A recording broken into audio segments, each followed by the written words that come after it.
Yes! Success! We're live, here we are. Okay, perfect. So, welcome to today's stream.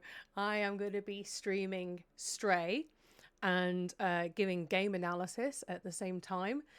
Please let me know if I'm knocking into my microphone or blowing into it too much. I'm happy to adjust. And as the game starts, please do let me know if the game sounds okay, if I need to adjust the volume, all of that kind of stuff.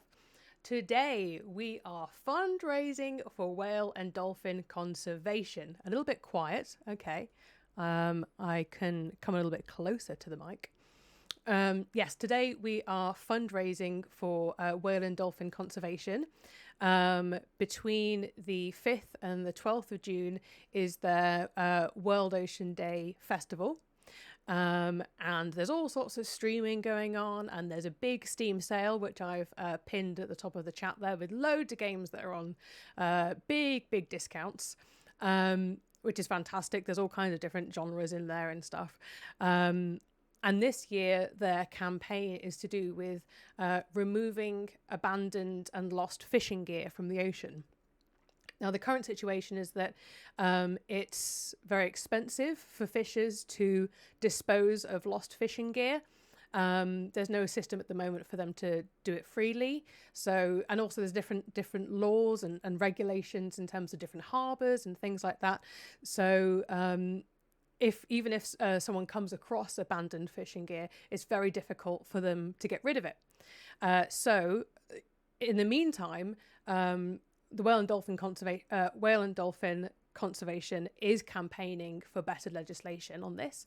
But in the meantime, they're going to fund divers to go in and retrieve lost fishing gear. Abandoned fishing gear, also known as ghost gear, makes up around 1/3 of the ocean plastic in our waters, which is incredible. And supposedly, an estimated 11,000 tons of it enters the waters around the UK every single year. 11,000 tons, which is astonishing. So you can kind of see the scale of the problem. And obviously, all sorts of ocean creatures get caught in it and tangled up in it. Some of them will try and eat it, obviously. So obviously it's not just whales and dolphins. There's all kinds of ocean creatures that can be harmed by abandoned fishing gear. Obviously it damages ecosystems as well. So it is a massive problem with no easy solution at the moment. But oh, thank you, Soph! I should have had a little alert that came up. Oh, there it is! Thank you very much for donating, Soph. Yes, if anyone wants to donate, you can scan the QR code on the screen, and that should take you to the Tiltify page. Thank you very much for that donation. I'm so glad that my alert worked. I love you too. So, to go back to my point, so the fundraising this year is going to fund scuba divers to, I don't know how often the alert's going to keep coming up, is going to fund scuba divers to go into the oceans around the UK and to retrieve the abandoned fishing gear. I don't know how to turn off that alert. That seems to be going a lot. It's just, I mean, you've just done so well. It's so happy. Yes. So they're going to fund. I'm just going to mute that for a minute, just while it's going slightly crazy. There you go. Just pause that for a second. So they're going to fund at least 10 scuba diving trips, but they've already blown through their initial target on the first 24 hours of fundraising. So hopefully they'll be able to fund more trips, I hope, fingers crossed, or it'll just go to the rest of their good work campaigning for this issue anyway. So, and the other bit of data that I had when I was looking up the issue, in terms of World Ocean Day and protecting our oceans, I didn't realise, obviously everyone knows that the oceans are very important, but I didn't realise just quite how important. The ocean produces more oxygen and absorbs more carbon than all of the world's forests combined. All of them. That's incredible. So obviously, we love the oceans anyway, but that's just another reason to show how vitally crucial oceans are to the health of our planet and to the health of all the creatures living on it. So that's my big spiel out the way. Time to get into some Stray. So there's all sorts of things I want to talk about when it comes to Stray, but I'm going to try to pepper them throughout and not say them all at the beginning. I think something to think about as we go in is just to think about how cat-centric is the game, like how well is the game trying to create a cat perspective, and how anthropocentric is it, how much is the game just recreating a human perspective. And I think that's an interesting thing to consider as we go into the game. So let's get us loaded up. Hopefully I'll be playing on my controller if it lets me, so let's see. And again, let me know if the game sound is okay.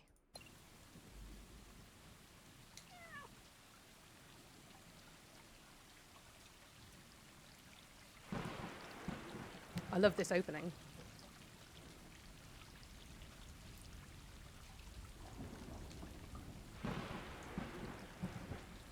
Feels very Chernobyl, very kind of abandoned industrial areas that have been kind of reclaimed by nature.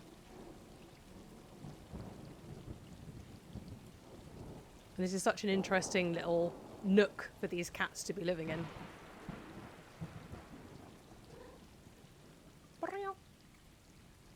Okay. Here is our cat. How am I sound? Sound level good? Okay, I might just turn it down in my headphones a little bit because it's quite loud in my ears. Okay, lovely. Here is our cat. Unknown, no name, no obvious gender, although obviously ginger cats tend more often to be male, and no obvious relation to any of these cats. I do wonder, are we kin, are we siblings, are we, you know, are these my children? It's so hard to tell, but I like the fact that we can have these little interactions.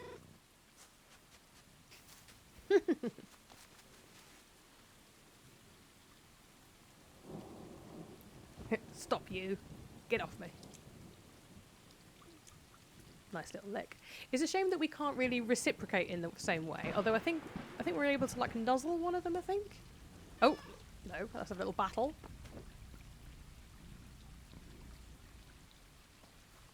I still always find the eyes of the cats just a little bit unsettling, but I think that's just the nature of animation, isn't it? It's difficult to get eyes right. And one more friend here. Hello. Yeah, so we're receiving lots of love from our pals here, but I'd like to be able to reciprocate a little bit more. The thing that I noticed straight away with the game was that I really wanted there to be some kind of scent. It seems to be an obvious component of a cat's perspective. And yeah, there have been games that have done that. There was an old PlayStation game called A Dog's Life that had a scent mode that would show scent trails, and it would try to kind of recreate the visuals of what dog vision might look like. And I think that would have been really cool in this kind of a game. Yeah, that's a pity.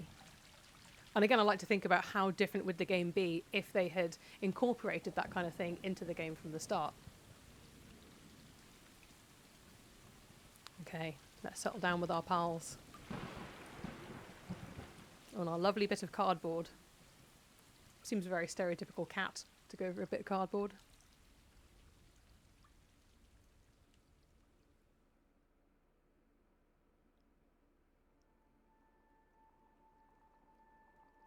Oh. Cute. You're a very cute cat.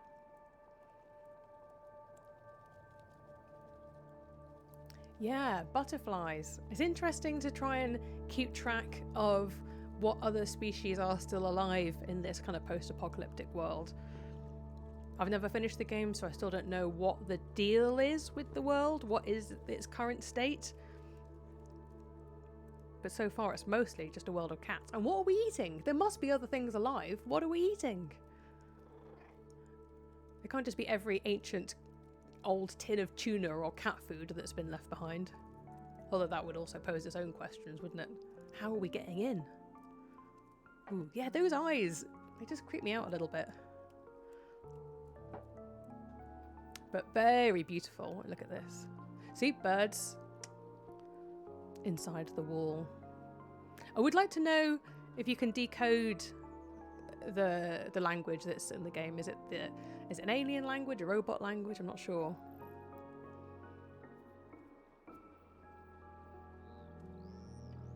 I mean, this is such a perfect kind of cat playground, isn't it? But I do think there's something useful to think about as we go forward is how integral to the game is us being a cat. Is it arbitrary that we're a cat? Could we just be a small robot? Or would it be, how would the game be if we were a different species? Maybe we were something less overtly sympathetic, maybe like a rat, you know, also small and nimble and agile in urban environments. But there's obviously the cuteness of the cat is a factor here, isn't there, in terms of our sympathies and getting us on board. I like the fact that when the light is in the right angle, it does the cat's eyes reflection thing. You know, when see a cat in the dark and the light shines across their eyes. I like the fact, there we go, that they included that in the game. Okay, hello friends. Oh yes, you can meow, can't you? So,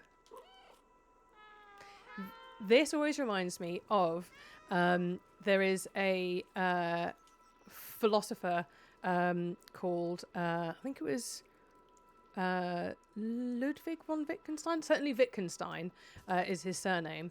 And he's very famous for, you know, he talked about linguistics and all kind of stuff. And he talked about the idea that if a lion could speak English, we still wouldn't be able to understand them. So his theory was that language is so integral to our perceptions of the world, our understanding of the world, our comprehension, that even if a lion could speak English, their worldview would be so completely different, we could never quite understand and we could never fully translate it. And the way that we interact with the other cats feels like a funny reversal of that, where I'm trying to talk to them and I don't understand, and they're meowing back to me, but I've got no understanding or context for anything that's going on. I can meow at them. I've got no context for it. So I feel like I'm living a Wittgenstein's lion kind of a moment. And these things like scratching, I really would have liked there to have been another impact of this, whether there was like a way, like a buff or something, or like a comfort level for the cat to show that the cat is enjoying this, or the fact that it would release smells, or we'd put our smells on the tree bark like that. Just something that would help to create the catness of the cat's world.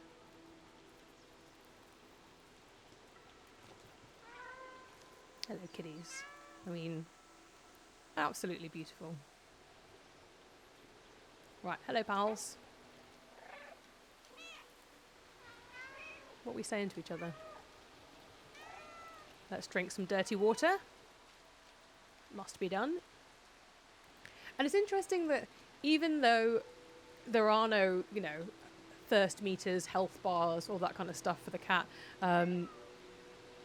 I feel like I feel compelled to do all of those kind of things that you might do in like a simulation game of like, yes, cat, you should drink some water. I do feel compelled to try and care for the cat. I think it's interesting that there's no eating or hunting mechanic, as far as I know, in the game. I think that, I guess that makes sense in terms of the types of genre they're going for. Oh, hello. Oh. That's a nice moment. But why can't I reciprocate? I like the fact that the cats are all taking different routes as well. That feels quite organic and natural. Here we go. Lovely. Is this our route that we take every day? Our hunting route?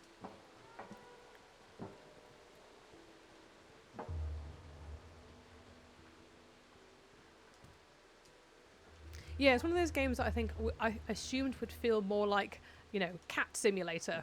But I think it feels to me now, having played a bit of the game, that we just happen to be a cat, if that makes sense. But let's see. We'll see how far we get today. Will we gain some new understanding?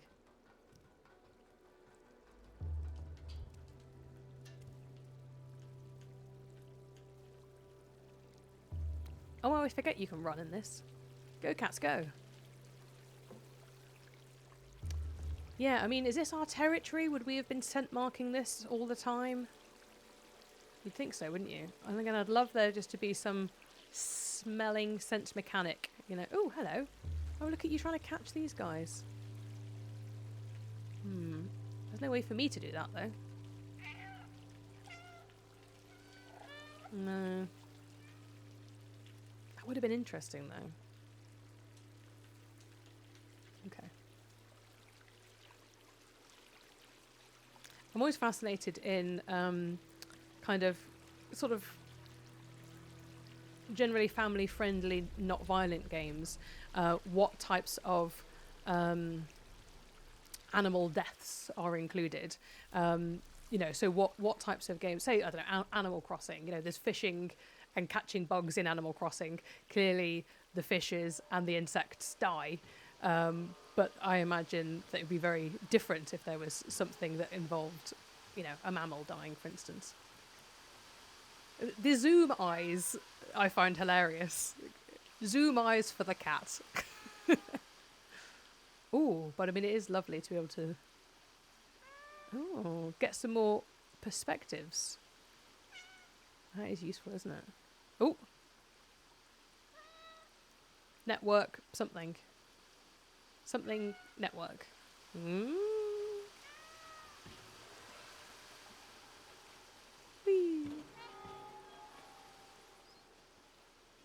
I still don't, because I haven't finished the game, I still don't really understand what the story is yet. And that's, oh no! Oh. And so comes the inevitable.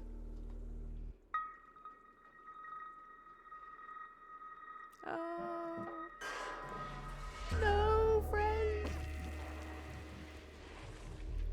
No! Look, their eyes look weird. I don't know what there's some difference between the main cat's eyes and the other cat's eyes, and I don't know what it is. And down we go.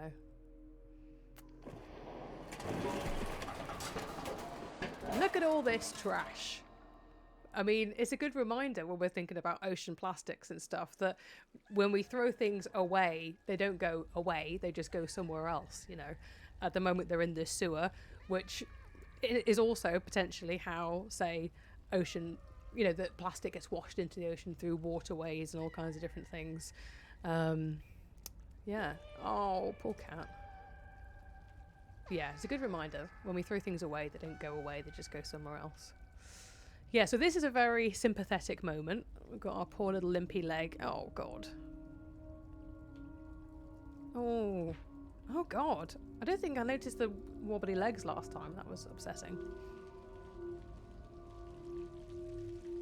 But would we be as sympathetic if we were a different protagonist? If we were a little robot, or if we were a rat, or if we were a human, you know? The fact that we're a cute little kitty, I think, is telling. And these guys, I'm fascinated by these little so-and-sos. Because they're like weird kind of tick monsters, aren't they? So that's kind of using the opposite perspective. So where we're drawing on cuteness for our relationship with the cat, our dislike and our hatred of the little creatures is drawn on the disgust response that would be, you know, part of our attitudes towards ticks and those sorts of insects. Or are they technically arachnids? Ticks? I'm not sure. Right. Some mysterious waters. Okay, right. Let's not dilly-dally along.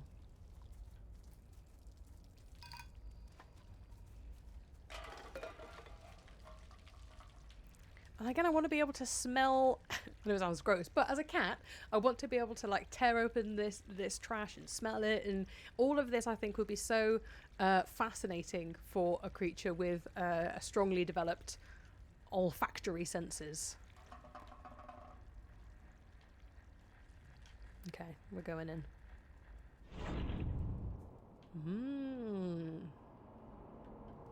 Dun dun dun. Okay, we're off. The dead city. More trash. Trash everywhere. Oh, scuttlies.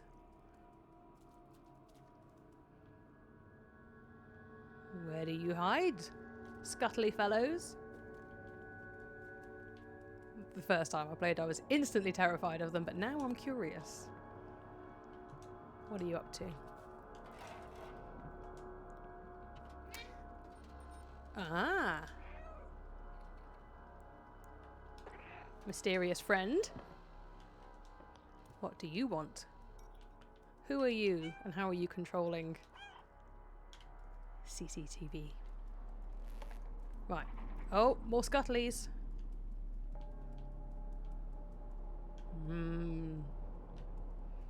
Oh, dead robot. Hello, friend.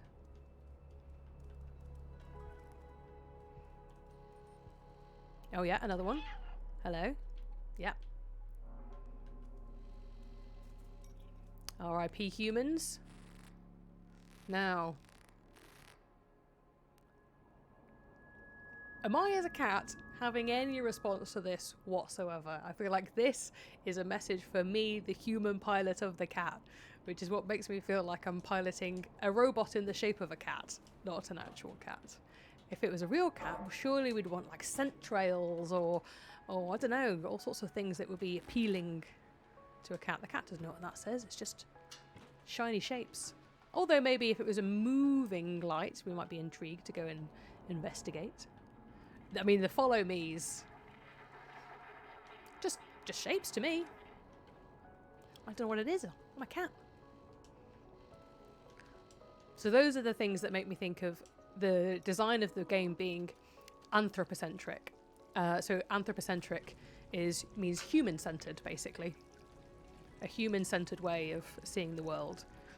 Anthropocentrism, dictates, say, our exploitative relationship with nature. We're doing it in a human-centered way. We're centering human concerns, that kind of thing.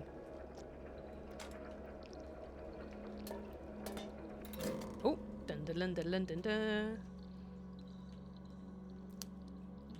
Did I, as a cat, have a strong understanding of what I was doing there? Maybe. I did always wonder as well, and I guess there's no way to know yet, whether we're... and this feels very cat-like. I'm happy with this. But yeah, I did always wonder, are we meant to be some genetically modified super clever cats? Or, is there some other thing going on in the game that I don't know yet? Perhaps. This is... you have to. The law is you have to knock every single thing off when you're a cat. You must destroy... I must cover the world in paint. But I think that's also interesting. Why is it that when I'm a cat, I feel more destructive and impish and mischievous? I think that is interesting. There's something about that feeling like we're freed of restrictive elements of human society or something. There's something there, I think. These spikes on here, these anti-pigeon spikes, reminded me the first time I played of when the kind of, it's called hostile architecture, where, say you're out and about and there's the design of benches that would prevent people sleeping on the bench, or I think there's like sort of spiky things you can put on pavements and stuff to prevent people rough sleeping. It's called hostile architecture, and you can see that that's a thing that designates a sense of who is or isn't wanted in a space. And we're including both humans and certain animal species in that.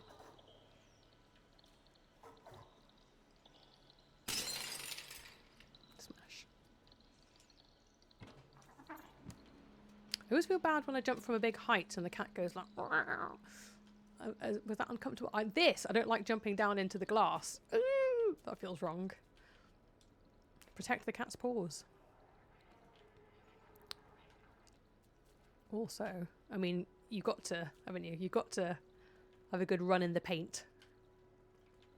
Oh, lovely stuff. Very nice. And of course, I must scratch this carpet. Partially for destruction and partially for whatever it is as a cat that I'm getting out of this. I think it's some satisfying scratching sensations and depositing my smells or whatever.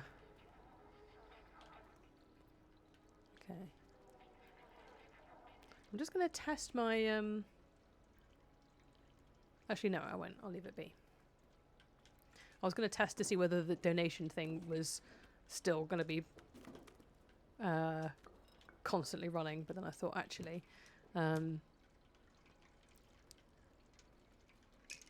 going to desktop is going to annoy the game, so I'll leave that for the moment. Let's drink out of this. Lovely. What are these arrows? Irrelevant to me. I hope this water isn't too dirty.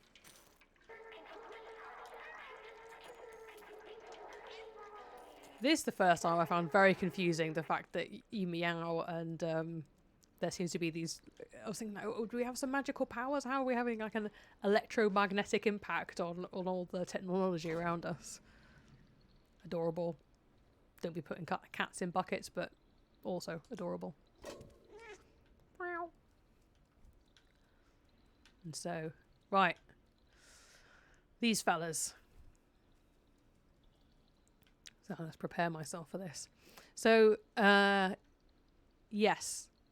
So when we think about the different depictions of the ticks, I'm just going to call them ticks, the tick creatures, and the cat, speciesism is the thing that gives us different prejudices or different biases towards different species. So speciesism can manifest itself in terms of the ideas of like human exceptionalism or anthropocentrism, that, you know, humans are the best and can have the right to do whatever they want to every other species. So that's one type of speciesism that puts the human Homo sapiens separately and better and superior to all of the other species.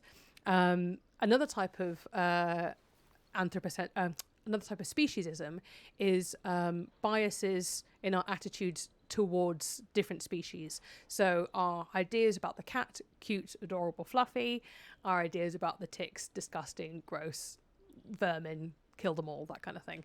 And yeah, it's often those things will have nothing to do with the creatures themselves, and they'll be entirely to do with our attitudes towards them. Oh, I was thinking it was this bit where I have to run, but it's not. Get away from the Rubet. And it's interesting that they seem to be parasites. Oh. Oh.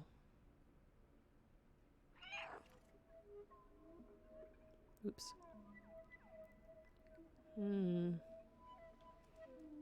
Curiosity killed the robot. Yeah, that they seem to be parasites of like robots. That makes me think of, you know, the way there's often experiments to do with trying to create like bacteria that eats plastic and that kind of stuff. I wonder if that's where these chaps came from.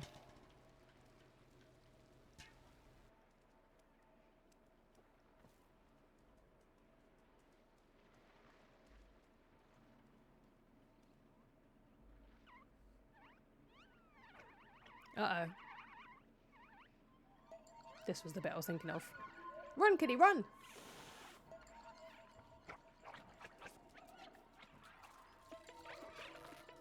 Right, here we go. Oh, God. Wait, get off! I apologise if there's going to be any cat deaths in this episode. Get off of me!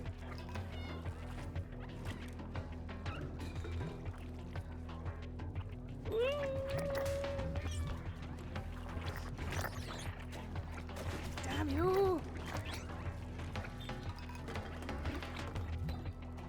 But yeah, they really draw on like body horror, like look at all this sort of alien grossness. Ugh.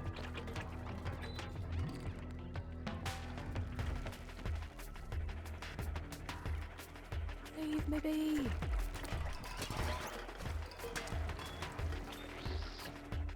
Get off.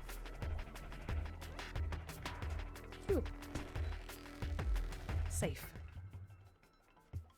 Thank goodness. Ah, more incomprehensible messages.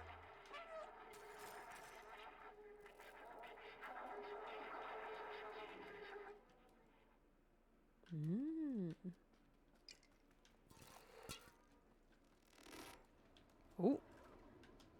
May I knock? Yes. I must knock. Okay. Lovely. One of these? No. Oh. Oh, no. Okay. This, I feel like, surely this is uncomfortable to walk across. Surely.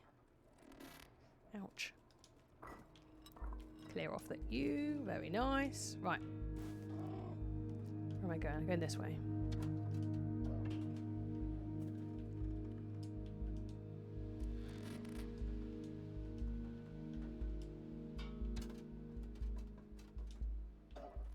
And then, very nice, very nice. One of these.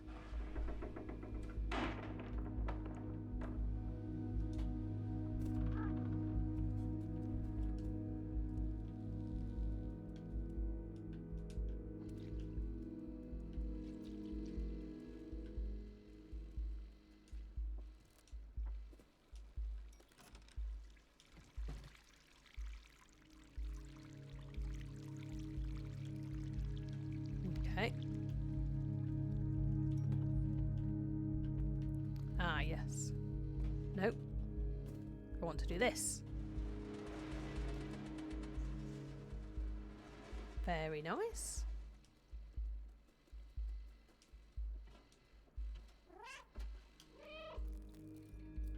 Hello, CCTV.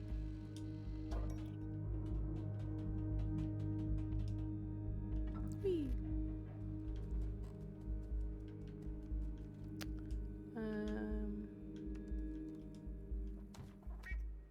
Meow.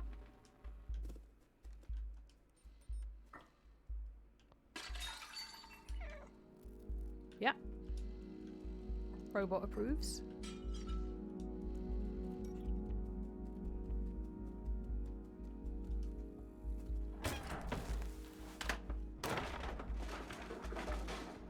Sorry, cat. Yes. Do I feel extra sympathy because it's a cute cat? They are a cute cat. Probably. But it's an interesting thing to do with the difference between sympathy and empathy. Empathy would be, you know, feeling as though I am the cat to some degree. Whereas I think I feel more sympathy for the cat as in that I care about the cat, but I don't feel as though I necessarily am the cat. There was a really interesting video on YouTube by the channel Verily Bitchy, which was called something like Games and the Gender Binary. And they talked about the fact that in the early Lara Croft games, particularly like in the marketing of the game, you were really encouraged to feel like you were helping Lara Croft, not that you were Lara Croft. And I think that was a marketing choice to, you know, not find it off-putting for male gamers to need to feel as though they were a woman inhabiting a woman's body. So yeah, there's all sorts of wording in terms of the marketing and the early game that really encouraged the idea of like, you're helping Lara on her adventures, you know. And I feel a kind of a similar thing here in the sense that we're feeling very sympathetic for the cat, but I don't know that we're necessarily meant to feel that we are the cat, because there are so many things that are obviously for human eyes, like all those written messages. Unless it turns out that we are a super cat who can read English, and then I'll take it all back.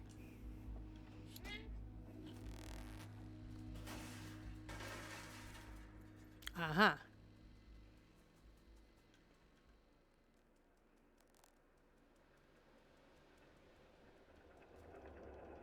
Yes. Here comes the picking up of plugs or batteries or something. Classic cat thing.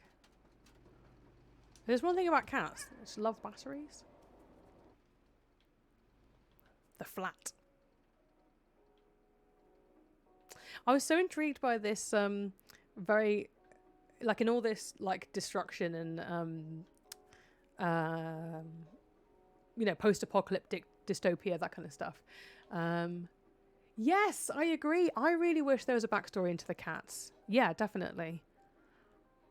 Yeah, exactly. I absolutely agree with that.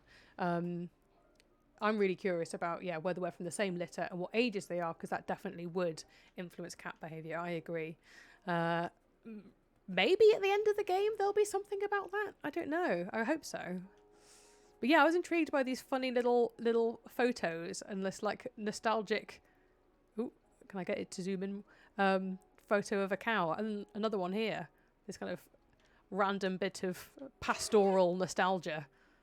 A cow in a field. Like, this looks kind of old-fashioned now, you know? And obviously this is in some sort of future. Yeah, I thought they were very interesting choices.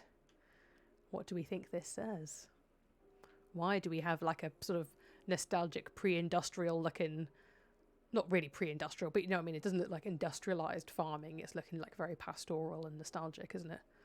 Like Stardew Valley or something.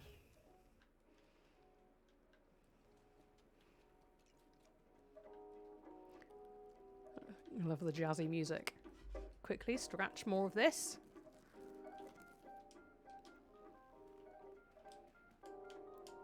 Can I jump? Oh. Oh, go on. Because also, how many cat button pressings have you seen in your day? Although I like that it's an option. Go on, we'll put it back on again.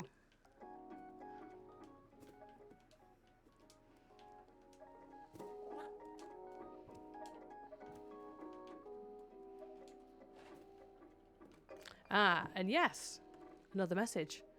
Need help. I mean, this, yes. Everyone knows cats love keyboards. Data corrupted. Need help. Body required for download. Body required. What? I don't know what you're saying. I'm just a cat.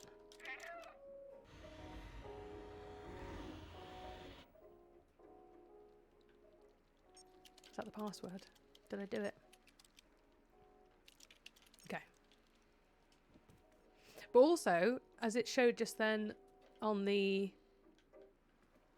Yeah, over here. Made in China. New stocks. So this is definitely our world. This isn't like an alien world or, you know, a completely different reality. This is definitely set on our planet. Ooh, yes. Let me sit on your papers.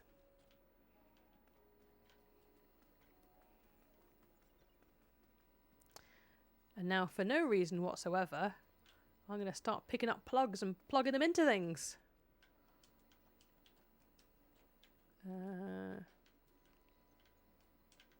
Wait, how do I get up again? Can I get this way? No. Oh, there was one there. May I? Lovely. Oops. Let's try that again. Lovely stuff. One of these. One of these.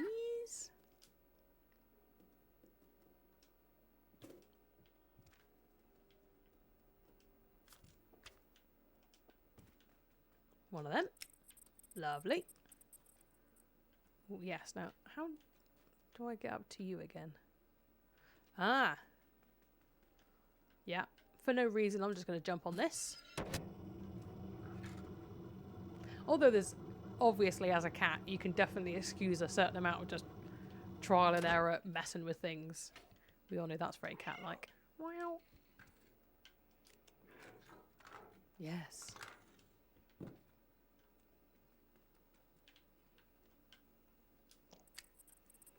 Lovely.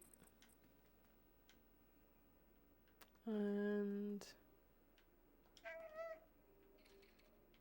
yes. Where was the last one?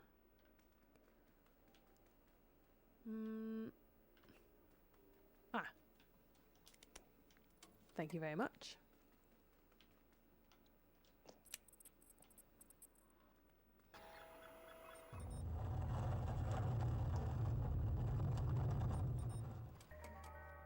Ooh.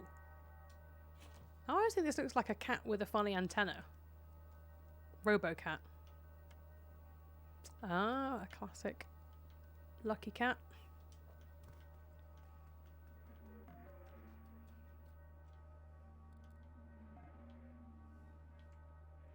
Robots.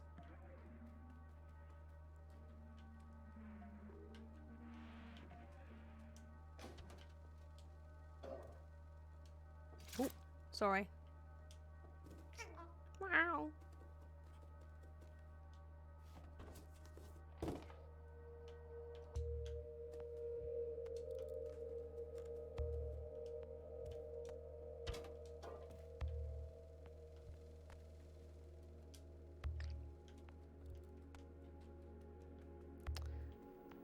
Now, yeah, this was the bit that I felt like we kind of began to lose some of the specificness of being a cat. And again, that's fair enough if that's the game that they wanted to make. But I think it's so interesting that then the limitations of being a cat are now going to not matter at all when we get this robot friend. B12.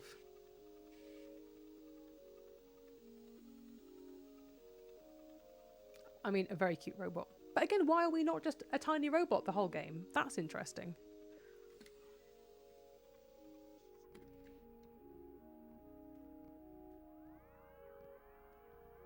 There's something going on in the game to do with, you know, robots versus animals versus kind of culture versus nature, science versus nature. Do you think the cats are secretly like the toys in Toy Story where as soon as you turn on backs they're plugging things in? I think you're probably right, to be honest. I think they are.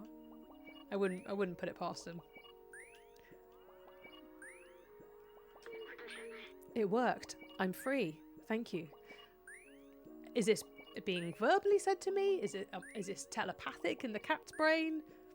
I want to know.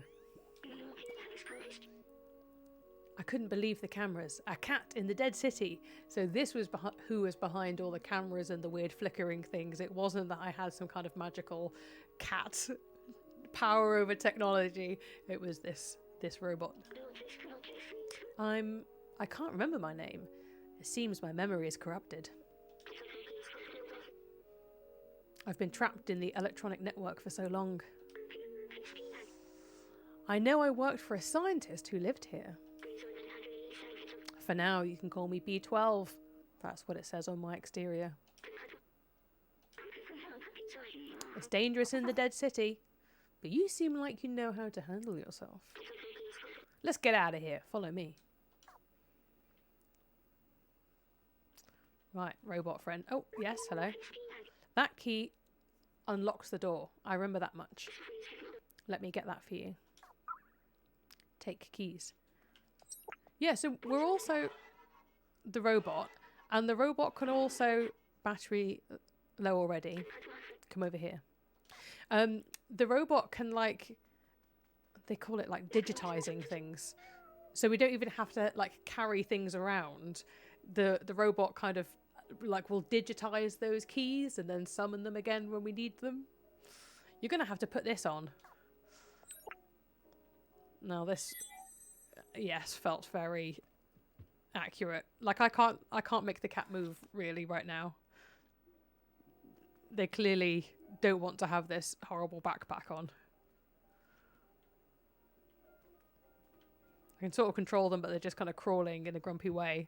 So that gives me I like it because it gives me, obviously I feel sorry for the cat right now, but it's giving me some sense of resistance. I'm feeling a little bit of the cat's subjectivity coming back to me, the cat's subjective experiences, the cat's own agency, the fact that the cat is resisting me wanting to just play normally. The cat say like, no, I don't want to move normally. This thing is happening to me and I don't like it. So that brings back some of the cat's agency and autonomy. They're not just an object, they're a subject of a life. They're a subject who is experiencing and feeling and has preferences and opinions. This backpack was designed for small quadrupeds like you. Is this uncomfortable for you? Yes. I didn't meow just then. So again, that was the cat acting without me, which I think is interesting. Don't worry, you'll get used to it. Again, anyone who's, trying to get an animal used to this kind of thing, it's such a long process of trying to slowly desensitize them to the problems. And I think this cat would be struggling right now, but I guess we trust this robot that's like, don't worry about it, you get used to it. I've digitized the key and stored it in the backpack. Yeah, so now this robot also gets around the issue of us carrying things because it's now digitized objects and stored them digitally in the backpack, which is also interesting. We're getting around the issues of not having hands and not being able to carry things. Press that one to open the inventory. There's my keys. Okay, I have some keys stored as a cat. I didn't think as a cat I'd have an inventory with keys in. Easy. If you're ever curious about an object, you can show it to me. Or to others, if we come across any. Now, let's get out of this flat. And off we go! It was this way, wasn't it? Ah, yes. My handy digital key. Select an item to use. So like now we've got a pair of hands magically for us. And a torch. I didn't think as a cat that I'd have a torch. Because also you think like generally cats do pretty well in low light. Good low light vision, obviously navigation by scent and all that kind of stuff. This torch feels like for me as the human piloting the cat, this is what it's for,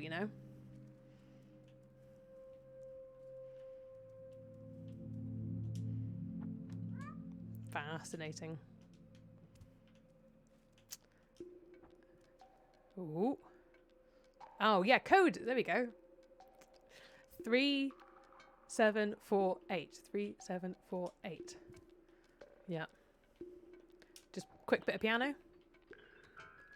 You got to as a cat. You have to. Oh yeah. Beautiful. Already forgotten the code. 3748.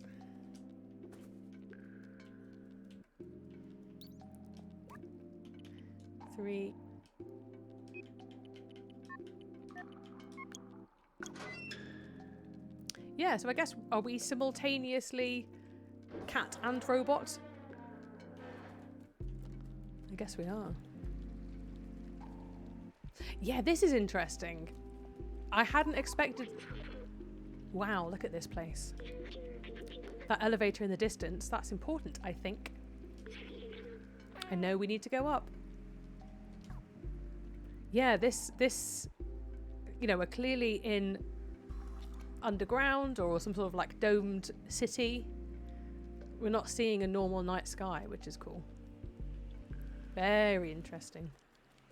Right, I'm so intrigued by these little bucket systems that are everywhere. Who made these? I guess, was it for the people who lived here to be able to ferry items up and down? I guess so. But again, it just feels like a useful cat elevator that someone's left for us. Now look at all this horrible alien body horror grossness. We've got a real strong binary going on between cute cat and disgusting alien tick monster virusy things, And again, this makes me feel like it was some sort of genetically engineered organism that was designed to, say, you know, consume inorganic material? I guess we'll find out eventually.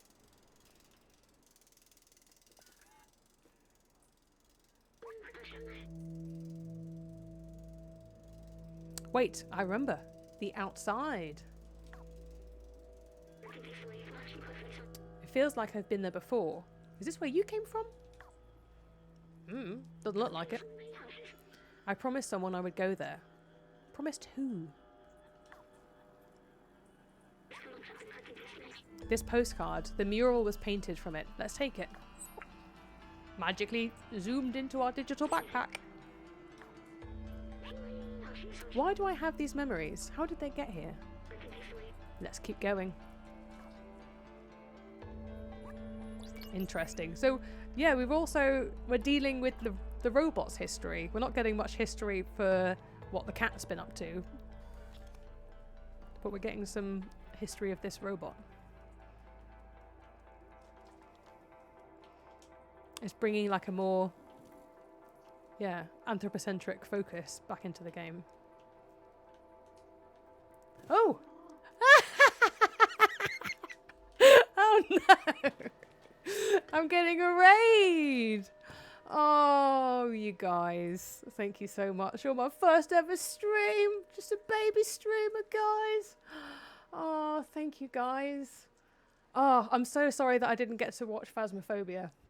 I'd planned to watch you guys, but then I was like fiddling around with getting ready and all that kind of stuff, and yeah, I didn't manage to watch it properly. I was like, you know, setting up my camera, half listening, and being like, what are they up to now?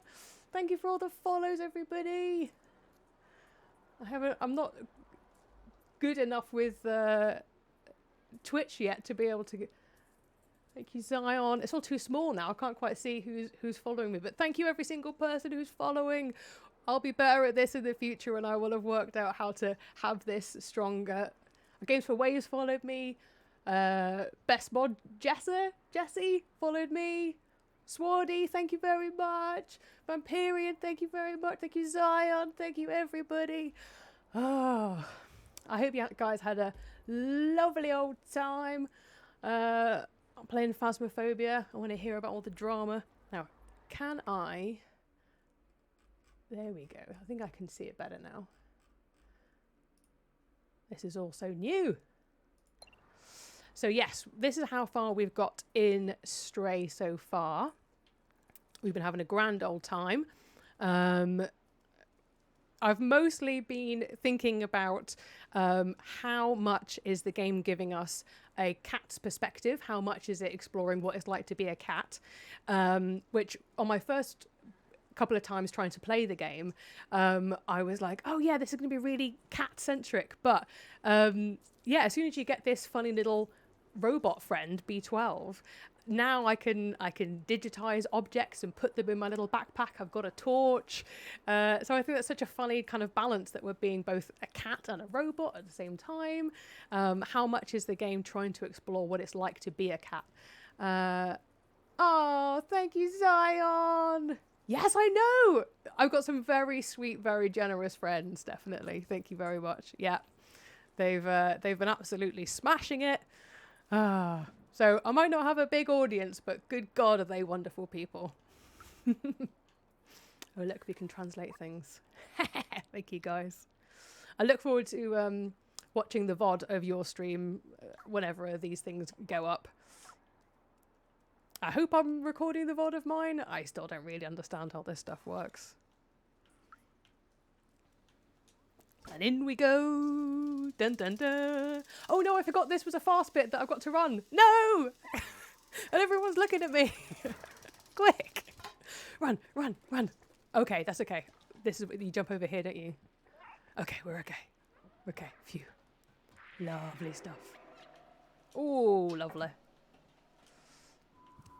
I guess I don't need to give the Games for Waves spiel to you guys because you already know why you're here. But thank you very much for being here. Robots. Oh, robots. Ah!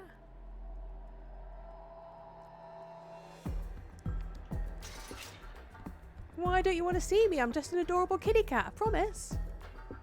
I mean you no harm. Hello? Meow.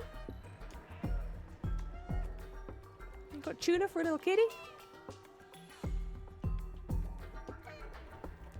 Kitty. Oh.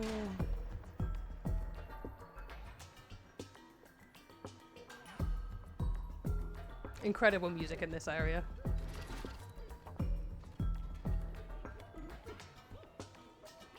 This was something else I didn't expect on first playing the game. I really thought it was just going to be me as a cat most of the time, but there was so much more interaction with the robots than I expected.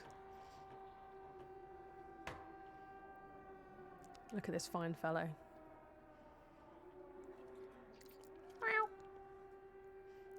I love the light shining in the cat's eyes whenever they do that. I think it's a great touch.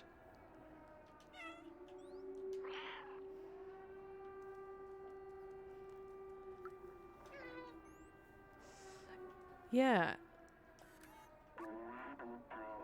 Yes. So yeah, so B12 kind of performs this translation role for us, which I think is interesting.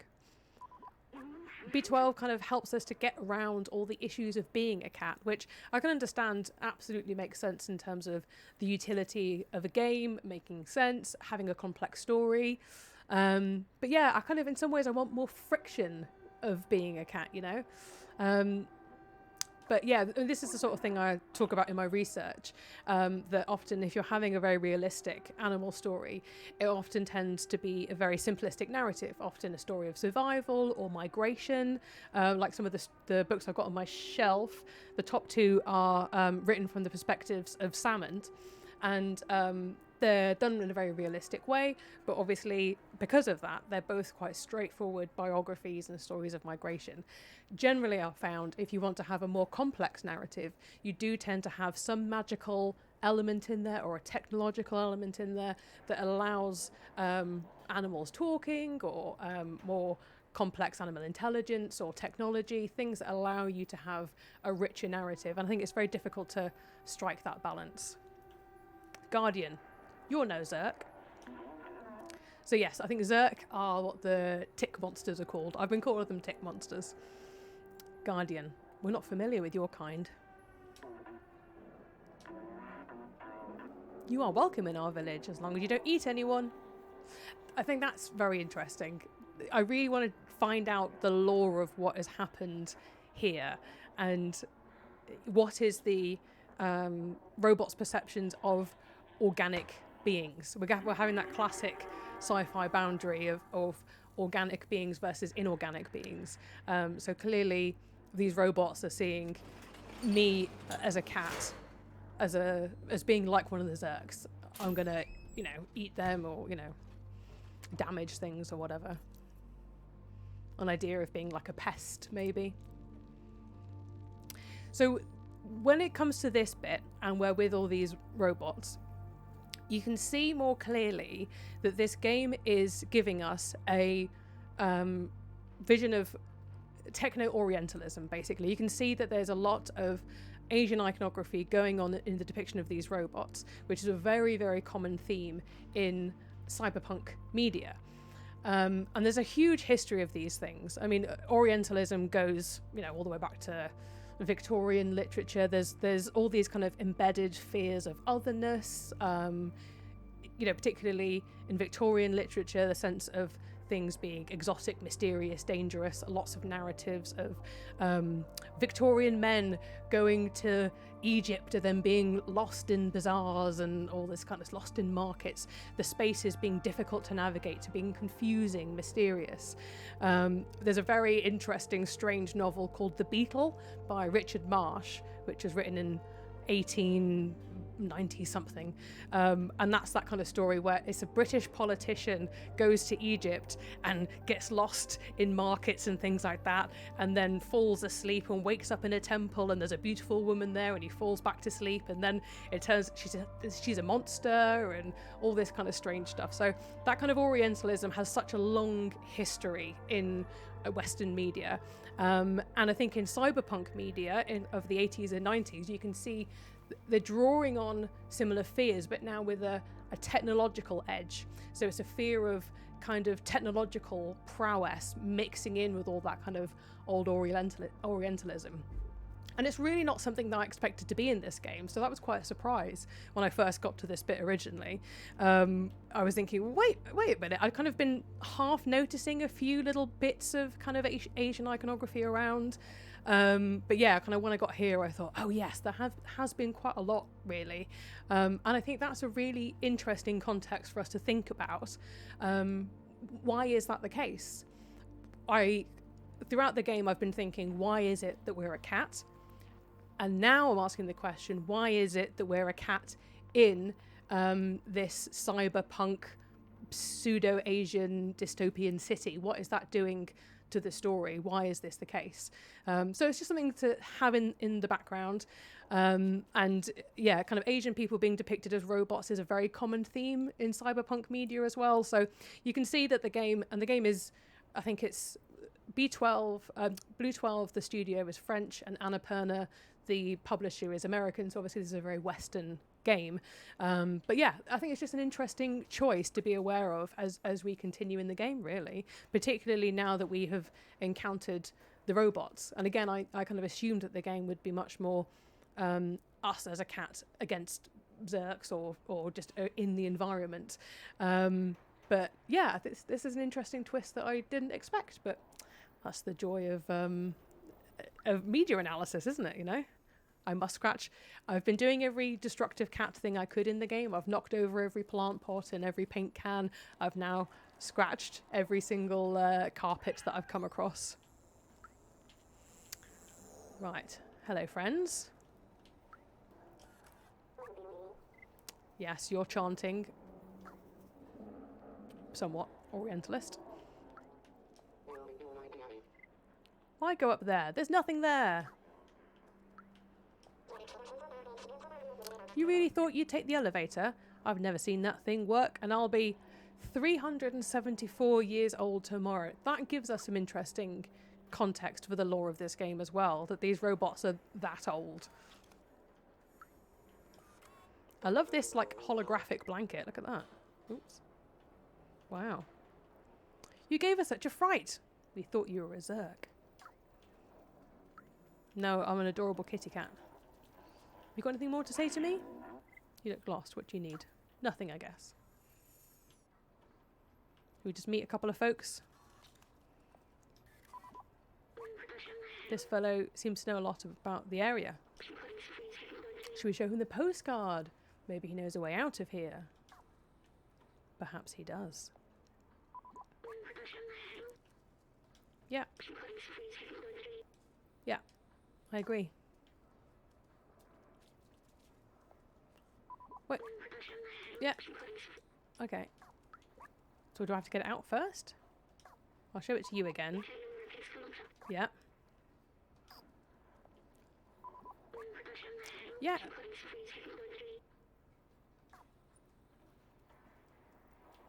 Please.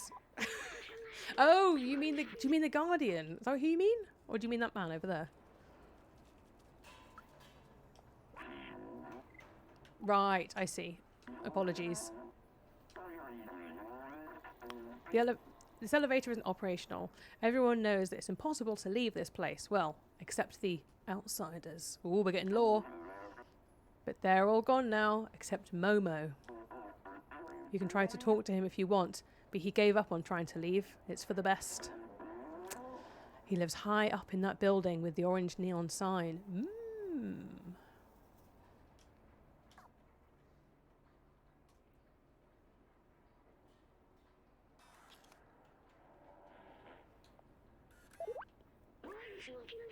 Don't hesitate to call me anytime. I'm here to help.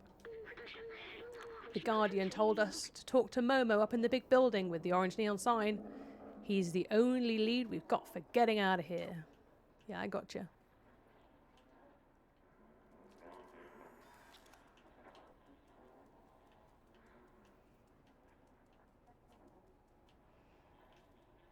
Right, now we've got to this nice little checkpoint. In the unlikely event that there's anybody here who doesn't know what we're fundraising for, this is part of the World Ocean Day Festival from Whale and Dolphin Conservation between the 5th and the 12th of June. We're fundraising for this year's project is to remove abandoned fishing gear from the oceans, particularly around the UK. An estimated 11,000 tonnes of abandoned fishing gear gets lost around the UK's waters, and it's incredibly dangerous for all types of ocean creatures, including whales and dolphins, very destructive to the environment. Over this week, all kinds of streamers are raising money for this cause to try and fund diving missions to retrieve this gear. And there's also a massive Steam sale going on that I've pinned in the chat with loads and loads and loads of games that are heavily discounted. And a portion of those sales goes to WDC's work. So please do check it out. There's loads and loads of games in there. Yeah, I think this is such a clever initiative to raise funds. And my new favourite fact that I learnt from WDC is the fact that the ocean produces more oxygen and absorbs more carbon than all of the forests on the planet, which blows my mind. It's very hard to get your head around. So the ocean is incredibly important. And I mean, look at all this trash. I felt like Stray would be fitting because of the emphasis on waste, the fact that trash doesn't go away. It always goes somewhere. There's no throwing things away. It goes somewhere. And often when it's in the oceans, it's hidden from us, you know, all that kind of plastic waste and pollution and stuff. So this is a world in which the trash is very clear to us. Hello, friends. Leto. We're fortunate to have these items to help us defend against the Zerks. The slums has its threats and preparation is key. Yes, slums, again, why is that our location? You know, how would the game be different if we were in like a Star Trek kind of future where maybe it's still like all the humans are dead, but it's like a very shiny, clean future, you know? Yes, again, I didn't expect to be trading in the game, but here we are. Now we've got our robot friend. I'm the merchant of the market. You give me something, I'll give you something in exchange. It's as simple as that. This is a set of electrical cable, the best of the market. I'll exchange this for a super spirit detergent. That's the best I can do. Question mark.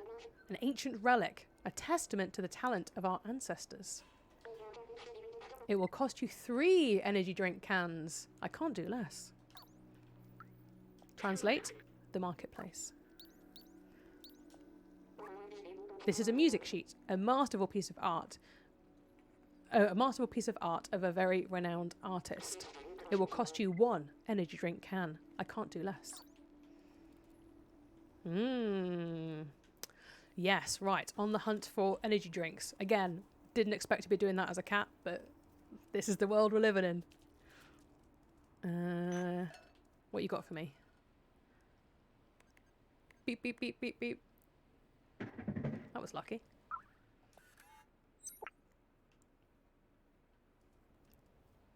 Magic. I guess every game needs a magic inventory. I mean, Guybrush Threepwood and Monkey Island, he's always got a ridiculous number of things in his trousers, isn't he? Right. Hello again. What do you want now? It will cost you 1 energy drink can. I assume that's what I just got. Yeah. Thank you very much. I'll take it. And off I go. I mean, it is very fun running around as a cat. They got that right. But also, you can't arbitrarily leap. You know, like the way in a lot of games you'll run around and just be constantly jumping. It doesn't let you do that, which I guess feels realistic because cats don't run along just randomly jumping. You just got to be able to jump on things. That's the only time you can jump. Makes sense. Right. I do remember you. I have got that this far at least. Hello, I'm a musician, but I don't have any songs. Oh, don't worry about it, mate. I've got just the thing. Bam. The way you compute tonight. Right, everybody, let's settle in and enjoy some lovely tunes. Right, I'm going to hunker down, have a little nap.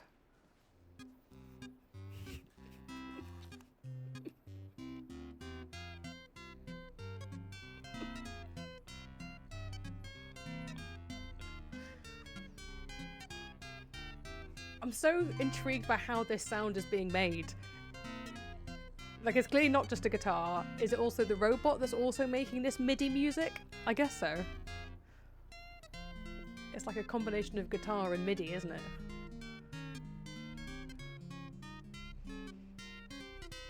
I really thought that the way you compute tonight would be a more kind of romantic sounding song, but it's quite jaunty, isn't it? Okay. Thank you very much.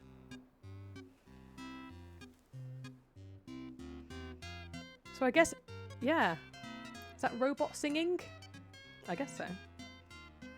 Oh. Now, here is a good depiction of the cat's perspective, because now I cannot steer the cat properly with a bag on the head. So there we're definitely getting the cat's perspective. There we go.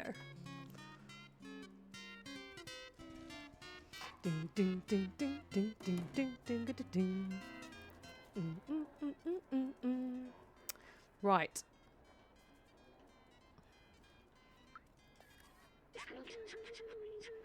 Ah, yes. Hello. You do look a little like a Zerk, from far away at least. They look and sound cute, but don't be fooled. Those things chew through metal. They're terrifying. Yeah, fair. Oh. Lovely. If I was a stray cat, I feel like I'd come to bars a lot. Although I've always wondered how the concept of a stray works in this context.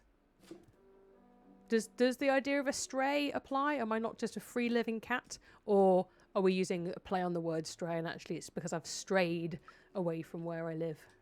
Ooh, and my friends. Remember, let me remember. Well, let the robot remember.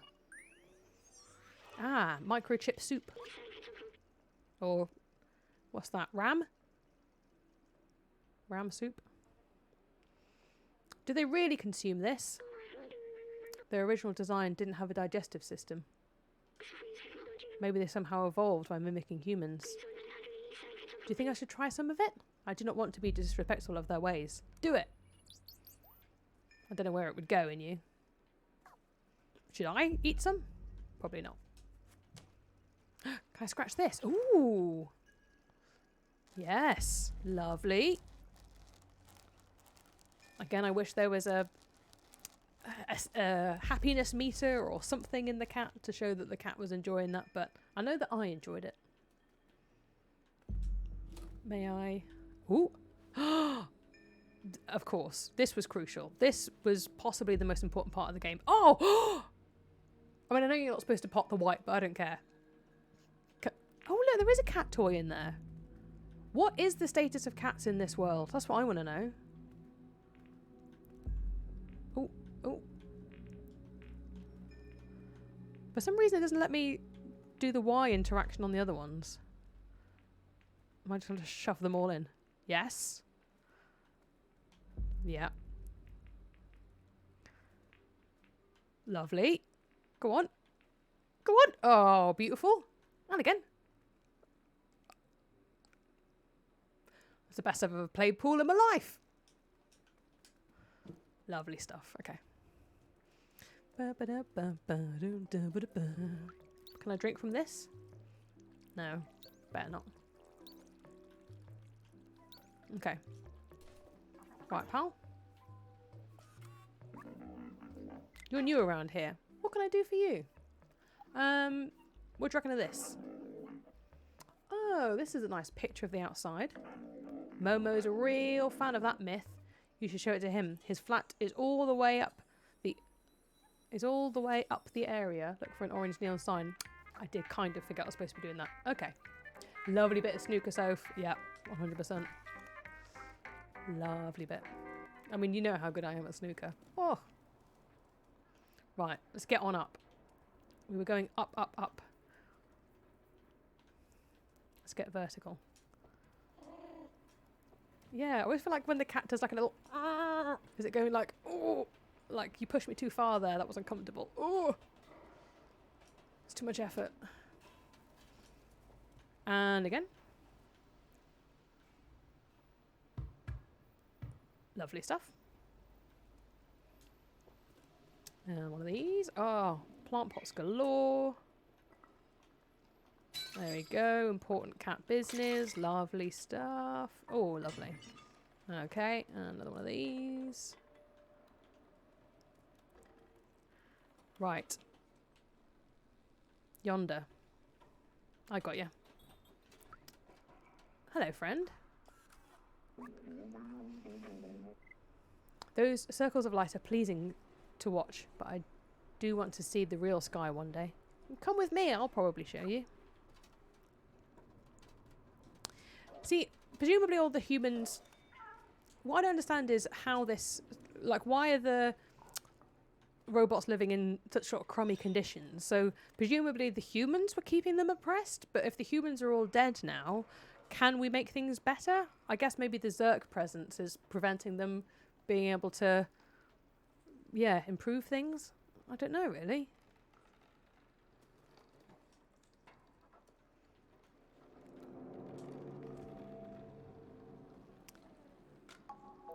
Strong techno-orientalism going on here.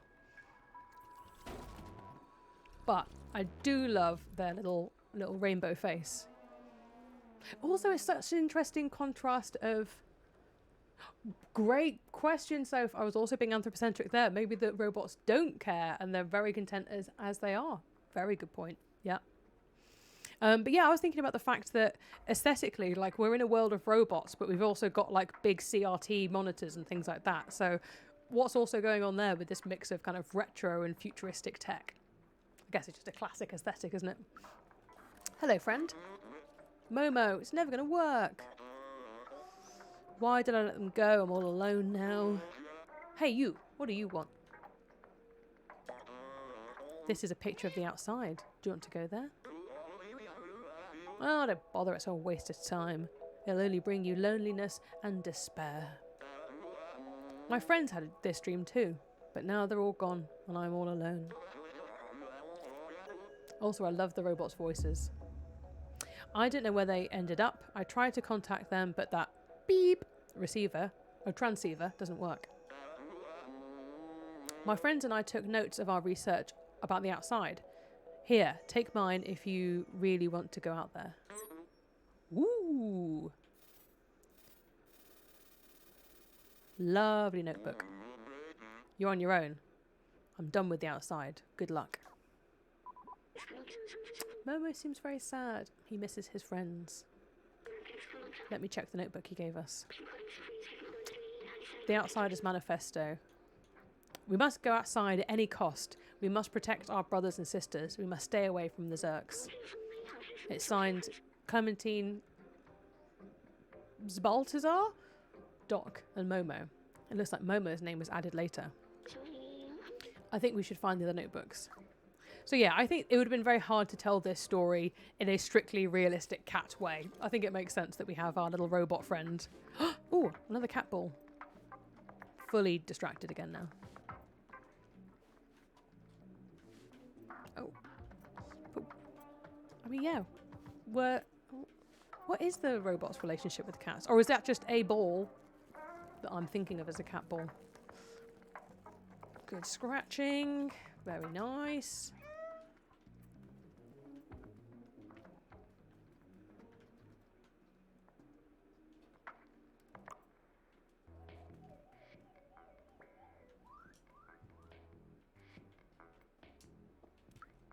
Ooh. The city has a cylindrical shape of about 450 meters in diameter.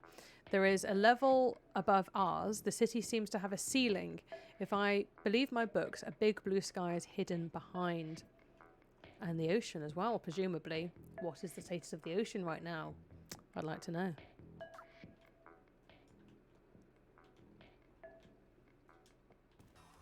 Interesting. Outsiders. Okay. Great music. Oh, hello. What's going on up there? Don't seem to... Oh. Earth. So it is definitely Earth. Earth is the 3rd planet from the Sun and 5th largest in the solar system by mass and diameter. To date, it's the only celestial object known to foster life. According to radiometric dating, the Earth is 4.54 billion years old. It has a single natural satellite, the Moon, which formed soon after. The gravitational interaction with the Moon creates the tides. Oh, apparently the cat liked that. Oh, yes, yeah. Gravitational interaction with the Moon creates the tides, stabilises the Earth's axis of rotation, and gradually reduces its rotation speed. All important info. So I think we're heading out again. A sip of water.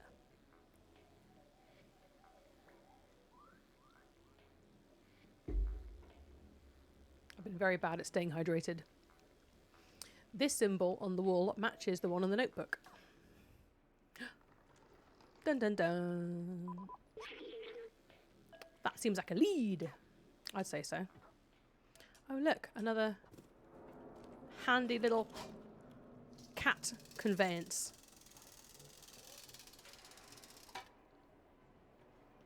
Thank you. May I?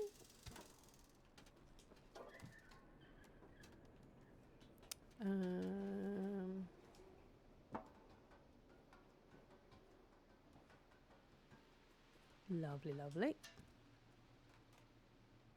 Anybody home?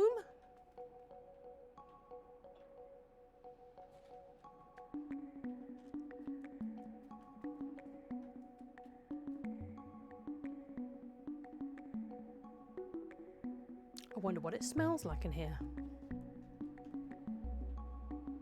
Ooh. Yeah, look at these big old monitors. Oh, look at that keyboard. I very much want to touch that. Aha. Clementine's notebook. And outside a notebook, it's the same logo as the one Mobo gave us. This one seems to belong to someone named Clementine. Everything's going according to plan. We managed to contact the upper level before the transceiver went down. They are in a place called Midtown, and apparently it's controlled by some kind of oppressive force. Of course. I talked to Momo earlier. His eyes. I know this look. He will not come with us. Let's find the other notebooks. Yes. Can I also... Oh, I can't walk on this keyboard. Oops. I'll try to zoom in. Oh, look at that. Oh, look at that. Beautiful stuff. Incredibly retro. We've got very sophisticated robots, but we've gone back to some early... I don't know, is that Windows 3 or some sort of Mac? I assume it's like a Mac sort of thing. Okay. Ooh, what's over here? Music sheets. Thank you. I'll take them. Lovely, lovely. And off we go. Just a couple of destroyings on the way. Thank you very much. Right. Ah. I see one there. Was there also... Yes, there was one here as well.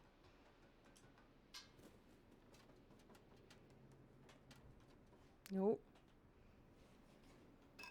No empty can of tuna for us.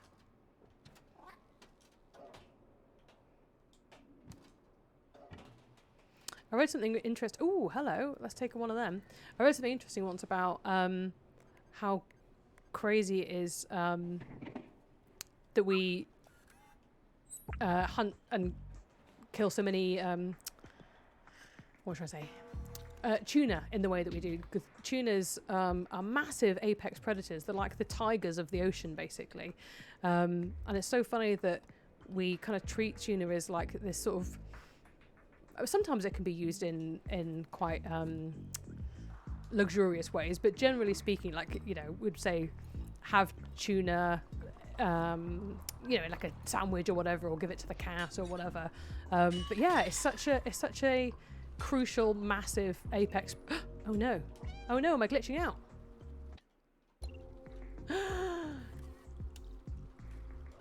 No, kitty, no. Shouldn't have been talking about tuna. The cat didn't like it. Okay, we'll do the last checkpoint then. Yes, I will. Glitching out.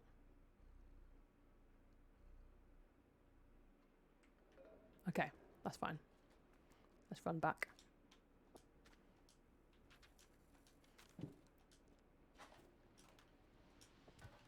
But yes, tuna, massive apex predators.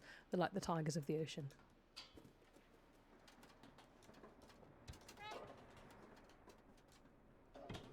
And the problem is, I think, with a lot of species, the rarer they become, the more expensive they become, which is a very tricky position to be in. Thank you. I'll take that. Right, I'll try and be more careful this time.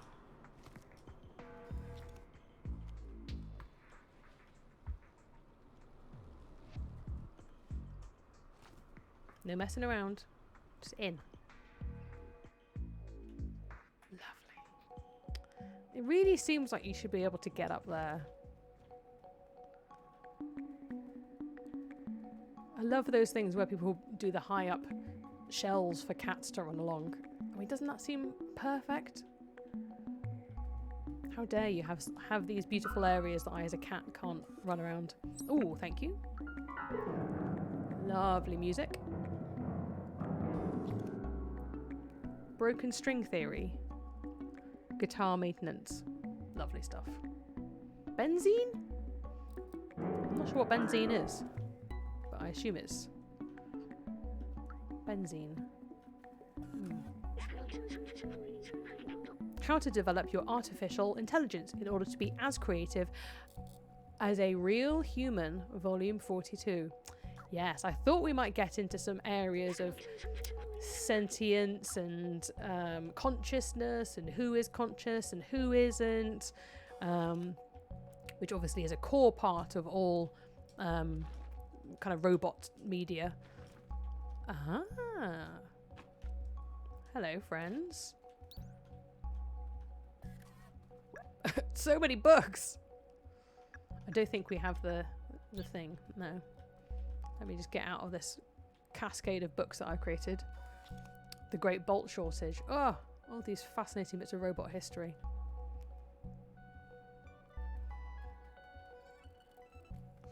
Oh, nice scratch. But yes, I assume we're going to get into topics of robot sentience and consciousness. But will we have any reflections on cat sentience and consciousness? That's what I want to know. Or maybe it's just left as a mystery for us. Hey Doc, I found the keys to your safe. You need to be more careful with these. Thank you. It's not enough to bury your safe behind a bunch of books. Just the librarian. I mean, that's fair, because I did find it pretty easily. By just doing cat stuff.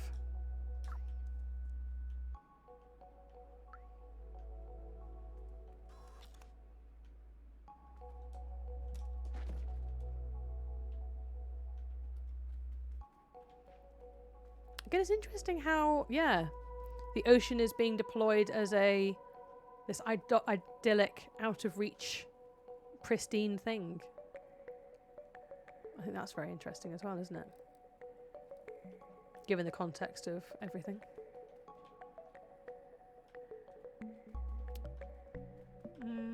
Okay. Some of these? Ooh. Yes.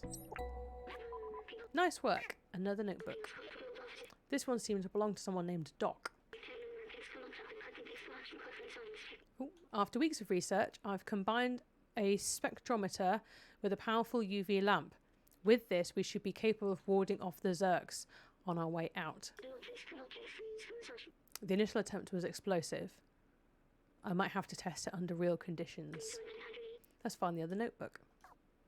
Yes, the great question is, do we have sympathy for the Zerks? Or are they vermin that must be killed? There's a lot of analysis of ideas about pests and vermin and that kind of stuff, and how it's a way to legitimize violence against a species at almost any level, in any numbers, in any ways, you know. Are the Zerks being constructed in the same way in this game? I mean, they're certainly dangerous towards us.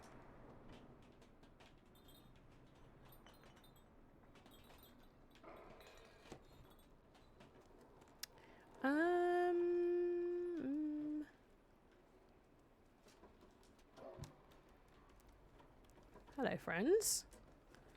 Now, I don't know if you've ever met me, but I'm absolutely in the business of dropping paint. Would you be interested in also dropping paint with me? Please don't bother Vapora. She's so clumsy. Actually, maybe I'd love to distract her, actually.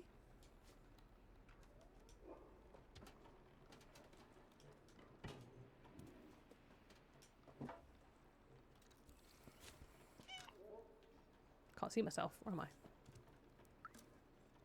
Oh, can I jump on you?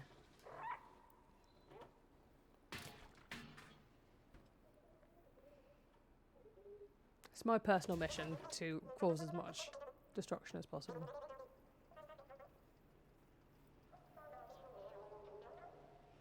Partially playing into cat stereotypes, but also being another creature does bring out some destructive impulse in me in wanting to mess with, if not human society, then I guess humanoid society.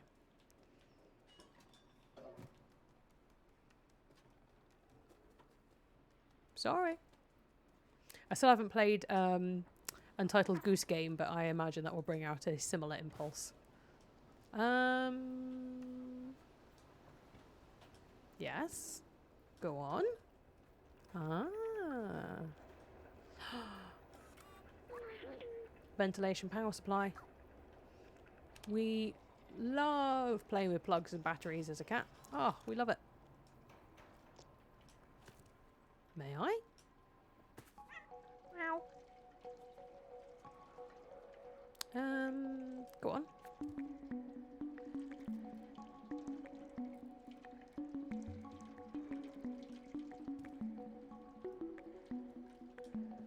Ooh.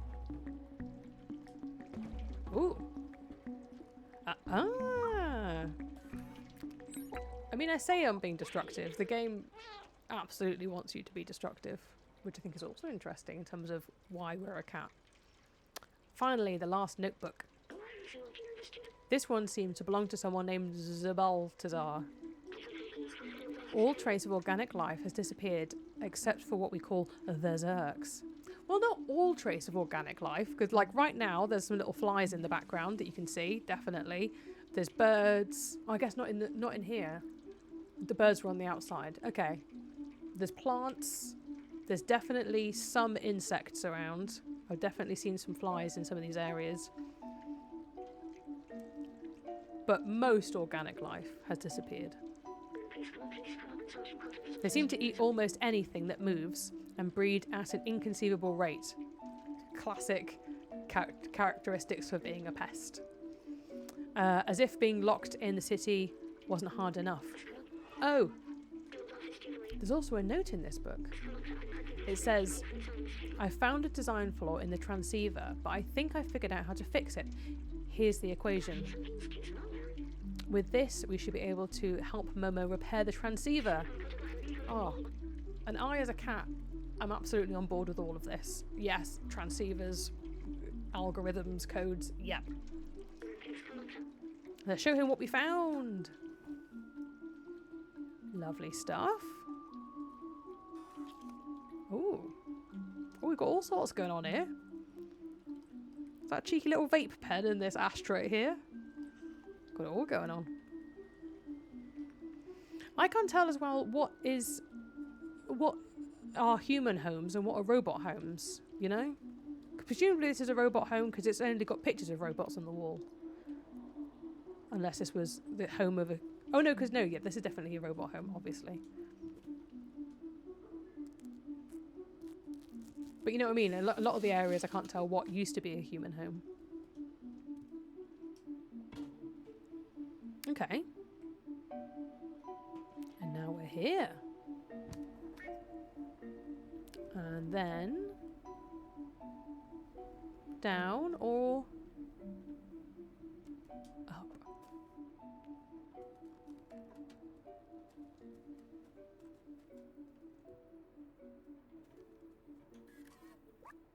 So 1, 2, 3, 4. We got all them books. And our friend is up there. Correct?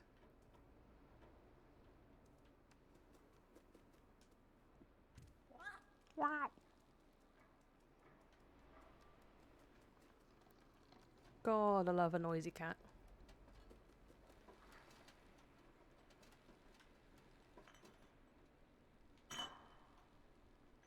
Lovely stuff.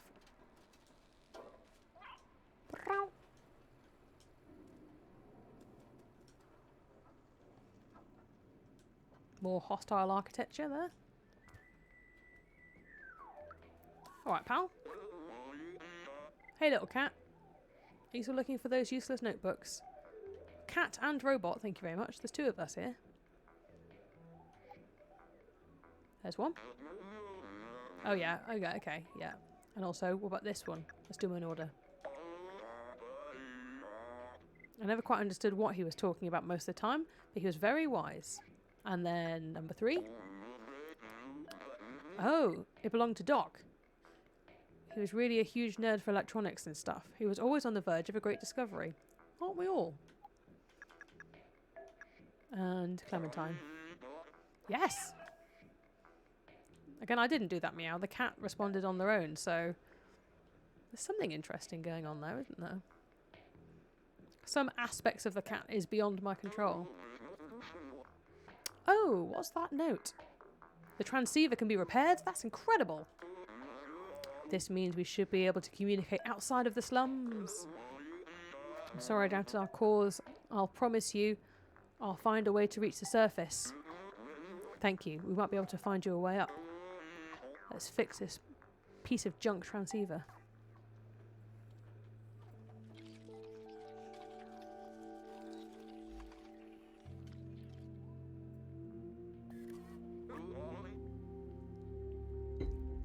Voila!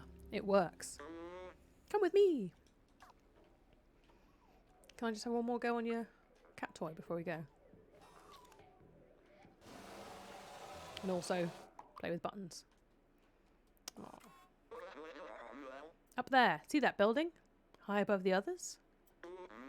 If you install the transceiver at the very top of that tower, we should be able to communicate with the whole city. My friend might still be out there. If there's a way out, they'll know it. You're the only one small and quick enough to evade the Zerks. We need you, little outsider. Bring us to the sky.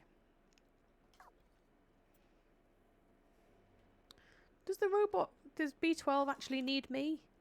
I feel like B12 is pretty capable on their own, but I guess I'm carrying their, like, charger or whatever it is. Okay.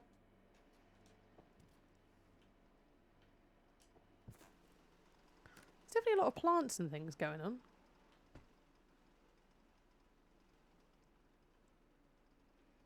Are they genetically modified in any way? You'd think so. Not a whole lot of sun going on around here. Just one for good luck. Okay. Dun, dun, dun, dun, dun, dun, dun, dun, dun, dun.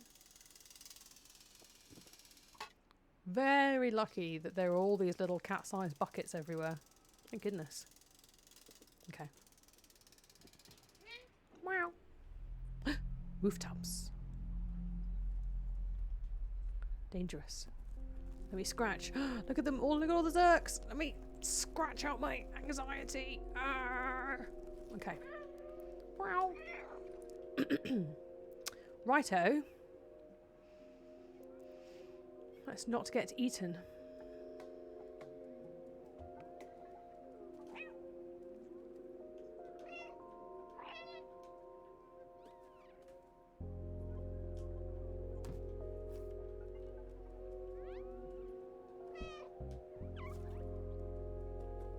Oh, yes. Oh, I keep forgetting when you can run. Run, run, run, run, run, run, run. No! Get away from me. We throw down paint in victory. Oh, God, how did that one die? That wasn't my paint can, was it? They do love the paint can. Or maybe it was the first one I knocked off. Does that attract their attention? I know, I wish I could travel around in a giant bucket. Oh, look. Okay, that's cool that they respond to different things. I do kind of love their, like, from this angle, they're very cute. They've got, like, weird fat bums, haven't they?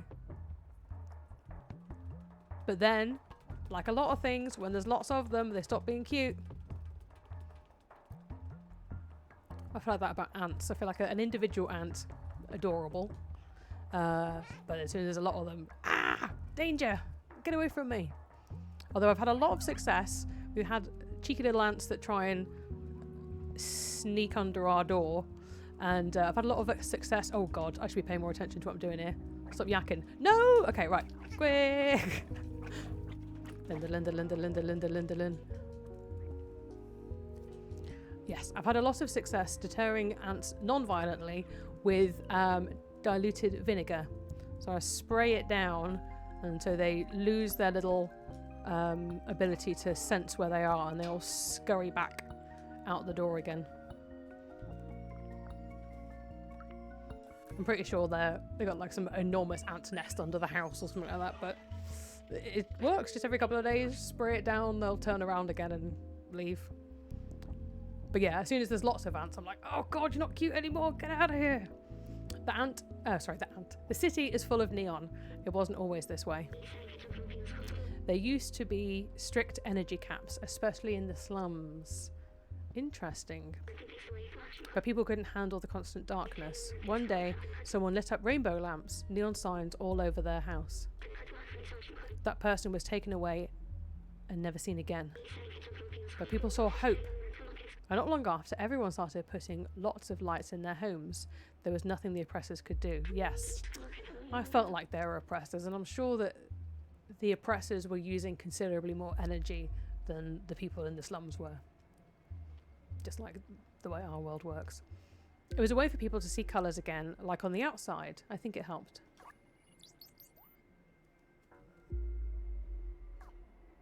Interesting. Okay. Are we going up?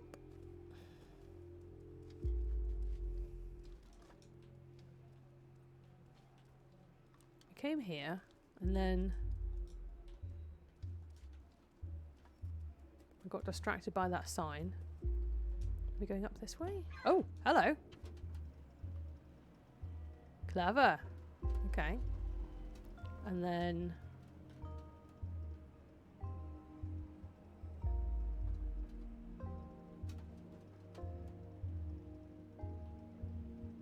I see, yes, off in that horrible direction.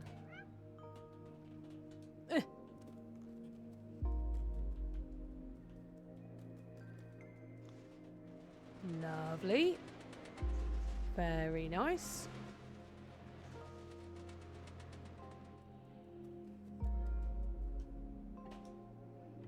Oh, go on. Beep. Okay. Yeah, definitely got some, like, yeah, classic alien, body horror, virusy grossness. I wonder how the Zerks reproduce. They seem to have sort of big egg sacs, don't they? Do you think it's asexual reproduction? Maybe?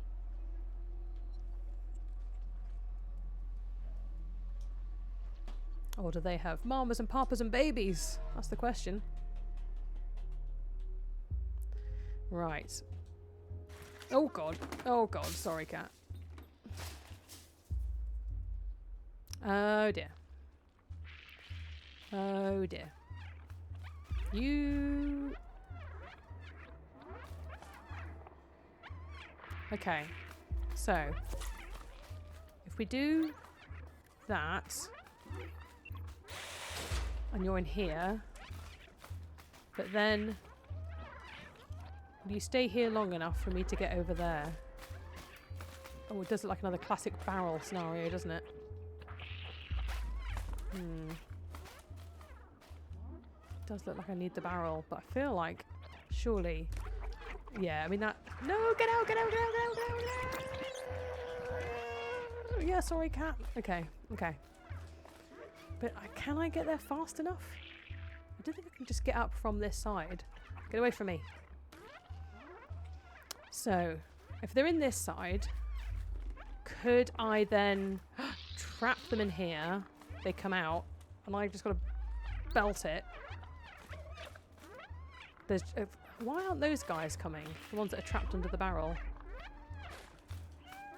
Come on, pals. Maybe if I can draw them out of the barrel. Come, barrel friends. No. Okay. Okay, you come here. Look at them.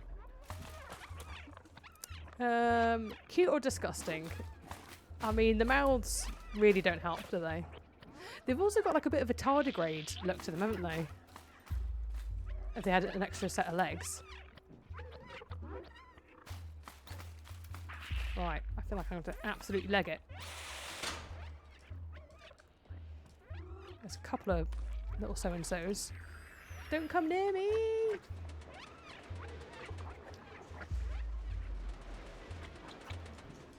Okay, also, go away.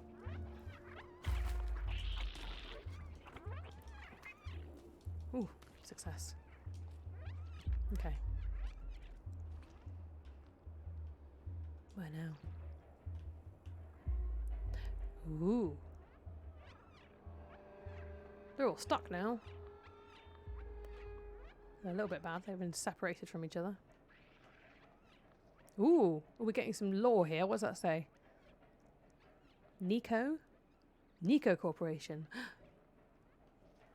Or N-Eco. I want to get that juicy lore. Yes, these look like egg sacs ready to... I don't know, this feels like asexual reproduction. I'm not sure. Again, this gives it the feeling of like a big, yeah, kind of weird virus-y type of organism. It feels less like an animal, you know, like a tick. Meow. Yeah, don't make too much noise in case these all kick off. Okay.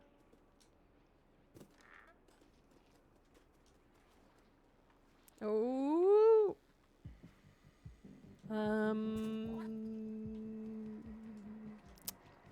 This is no place for a cat. What do you call this?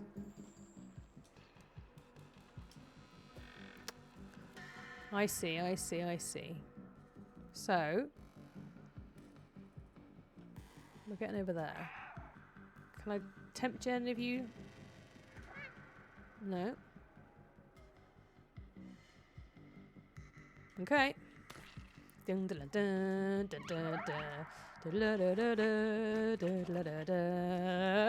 Okay. Ooh, God, oh God! They're just throwing themselves into the abyss. Oh, sorry, friends. Okay. Now, all you so-and-sos.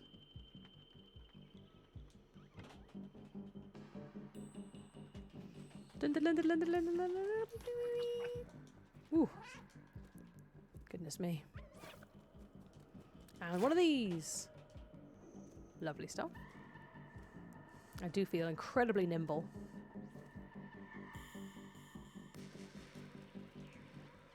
Interesting. Okay.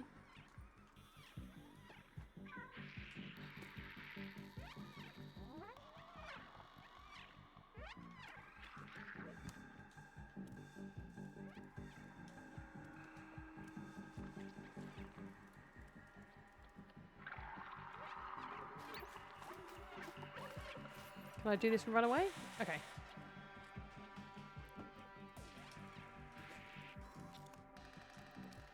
Leave me be. Leave me alone. And then probably that, so you don't come back. Okay. Right. Okay.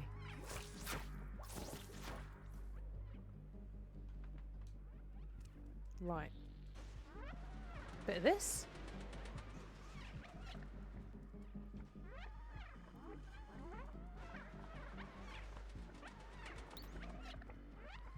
Is that close enough? No, okay. I think we are going to have to open up the door.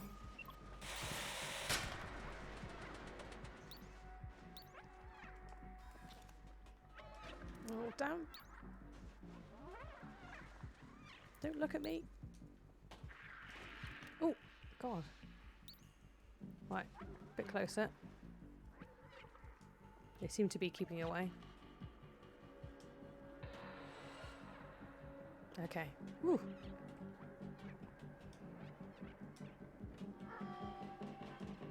Yes, I'd say... Oh, God, right, here we go. Speciesism is alive and well when it comes to the difference between the depiction of the cats and the depiction of these fellas. Oh, go away! Right. Okay. Meow. Oh. Jiminy biscuits. Look at this. Okay.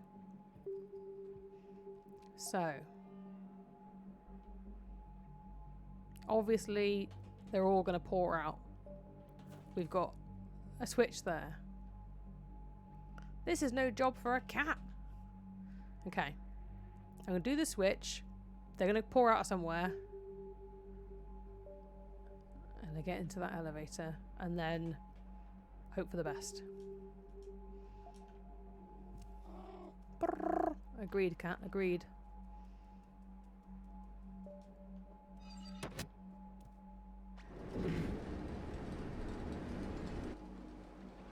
I wonder what they are eating. Are they just eating that building? Like, what are they? Oh, God! Straight into them. Right, that thing's still going, so I'll just do some laps.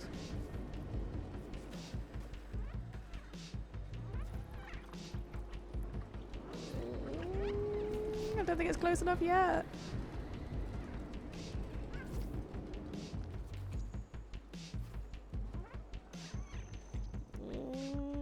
Oh no, I shouldn't have turned back. That was a dumb idea. That was a dumb idea. Right, okay. And run. Up and up and up. Ooh. And then...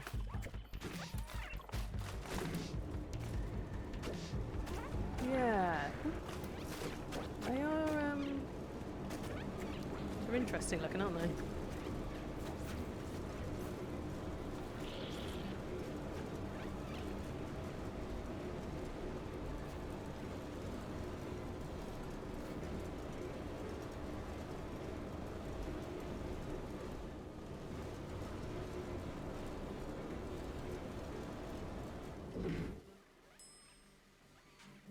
Okay.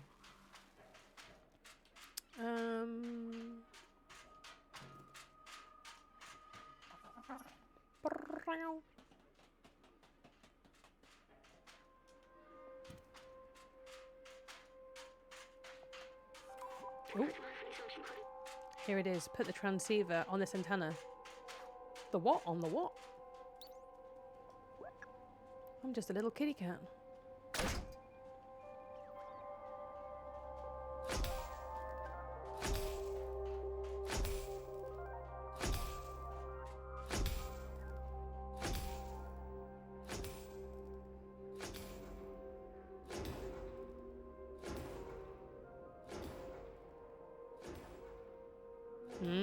Look at all these upper levels. Is that where we get to go next? Hoo-hoo-hoo. I am intrigued.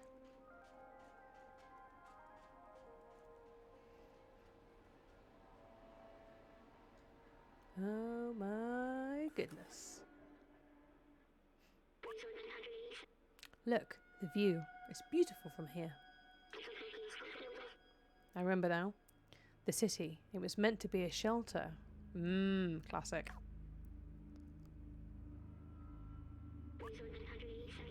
Those look like stars, but they're only lights marking the hermetic roof sealing off the city. But then we're from outside the city. Nature seems to be doing okay out there, unless there is some like super radiation thing going on that isn't directly obvious. I don't know. Looks like, yeah. Humankind built this shell to protect themselves from the outside, but it came at a cost. Nobody can go out. Yes. We've got a real clear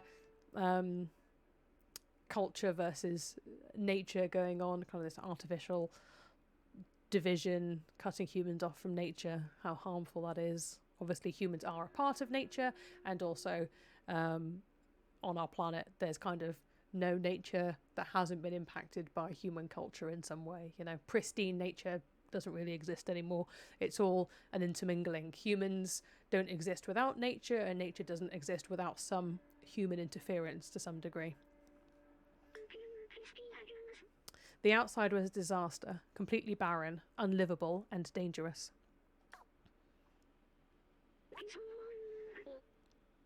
But if you come from there, it must mean it's safe again. Yeah, we haven't really seen many images of humans, have we? I think Momo had a painting of a man on his wall.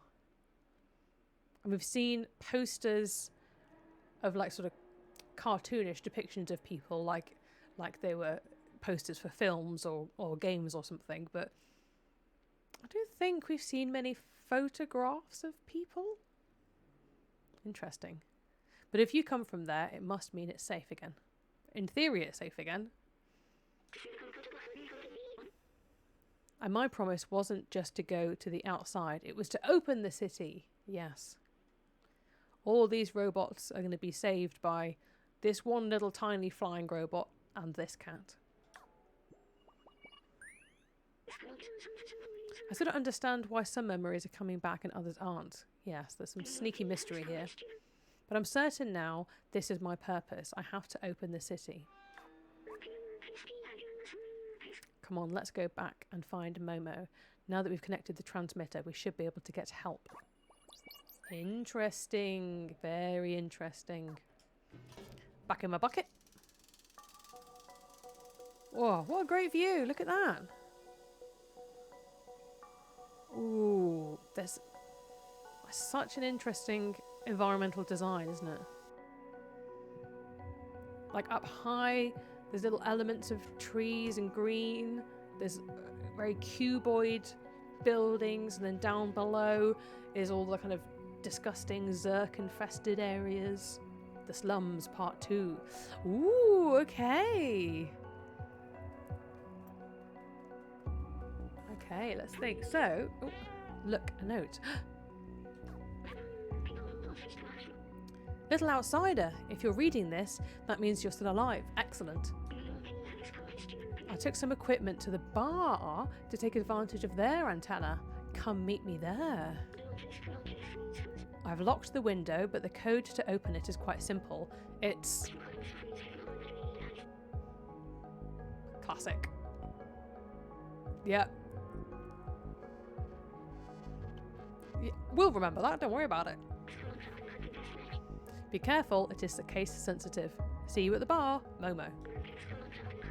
That must be the code for the window near the entrance. Let's go! Well, I hope you've got this, buddy, because I haven't. Here's the lock for the window. The code was...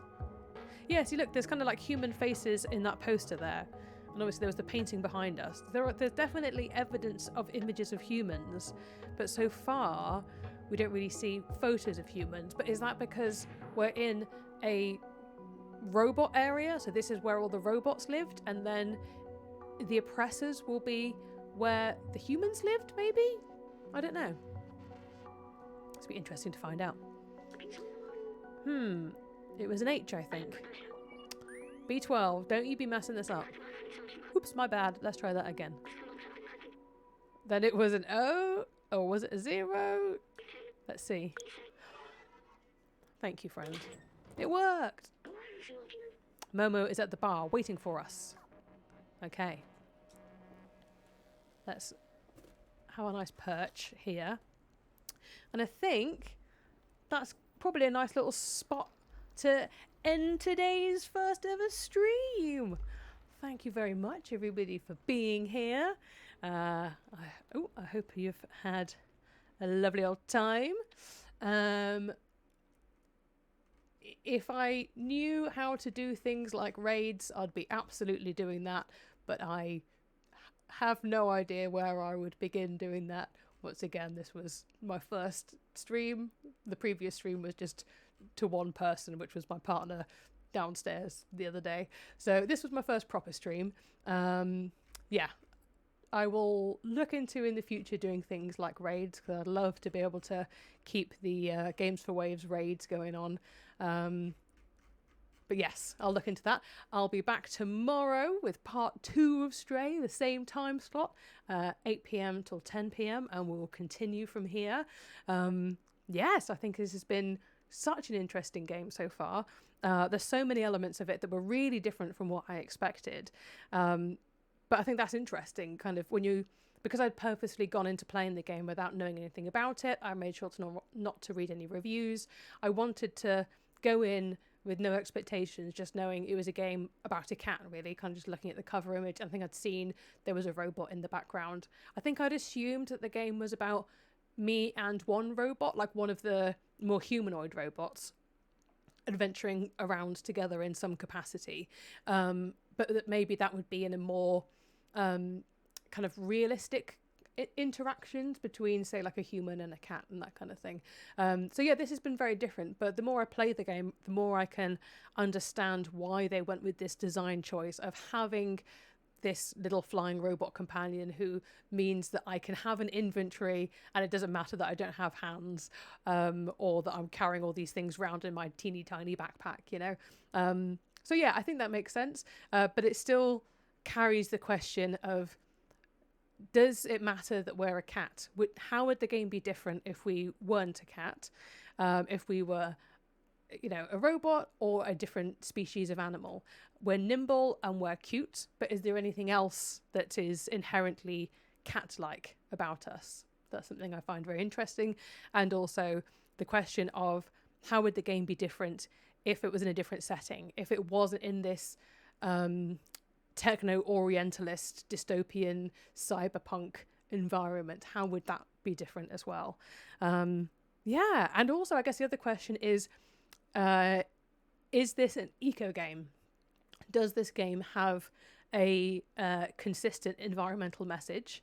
And the other criteria of an eco game, which probably wouldn't be the case for one of these more kind of bigger studio kind of games, one criteria for an eco game, which is often the case with little indie games, is has it been made in a fairly sustainable kind of way? Maybe not the case for a bigger game, but it's interesting to mull when we look at games that will have some kind of environmental theme.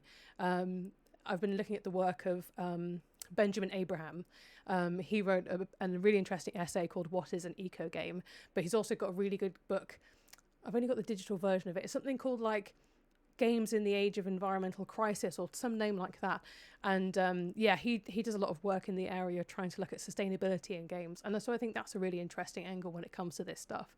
It's not just about the messaging of the game, but also how sustainably has it been made, and how sustainably has it been maintained. There's lots of really tiny games that are being made in that way, where they're being stored on just a little tiny server being run by a solar panel, that kind of stuff, you know. So I think that's really interesting. Yes, I've had a delightful time. Thank you very much for my donations. I really appreciate it. Thank you very much for the raid. That was lovely. I have had more eyes on my stream than I expected, so it's been absolutely delightful. I can't wait to do it again tomorrow. And yeah, keep fundraising. I'm so proud of all the work that Games for Waves is doing.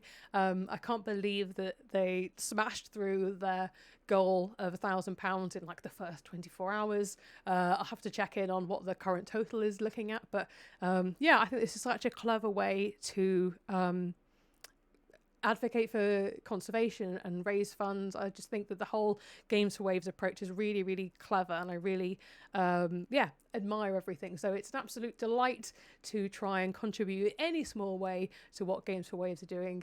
I'm really proud of them all, and I can't wait to see what the rest of.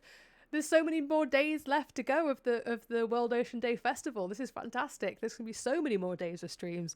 And I'm looking forward to tomorrow's Games for Waves stream. I think, is it Among Us, I think? Hopefully, I think I'll be able to watch that one. I think I'm starting afterwards. Oh, I'll need to look into that. Maybe not. But anyway, thank you very much, everybody. I've had a delightful time, and I cannot wait to come back for more tomorrow. Wishing everybody a lovely evening or time zone, wherever you are. Like I said, I would love to raid out if I could, but I do not know how to raid out. So thank you very much for being here, and hopefully I'll see you again tomorrow. I hope it was interesting for you. Now, do I know how to do my goodbye screen? There it is. Okay. Goodbye, everybody.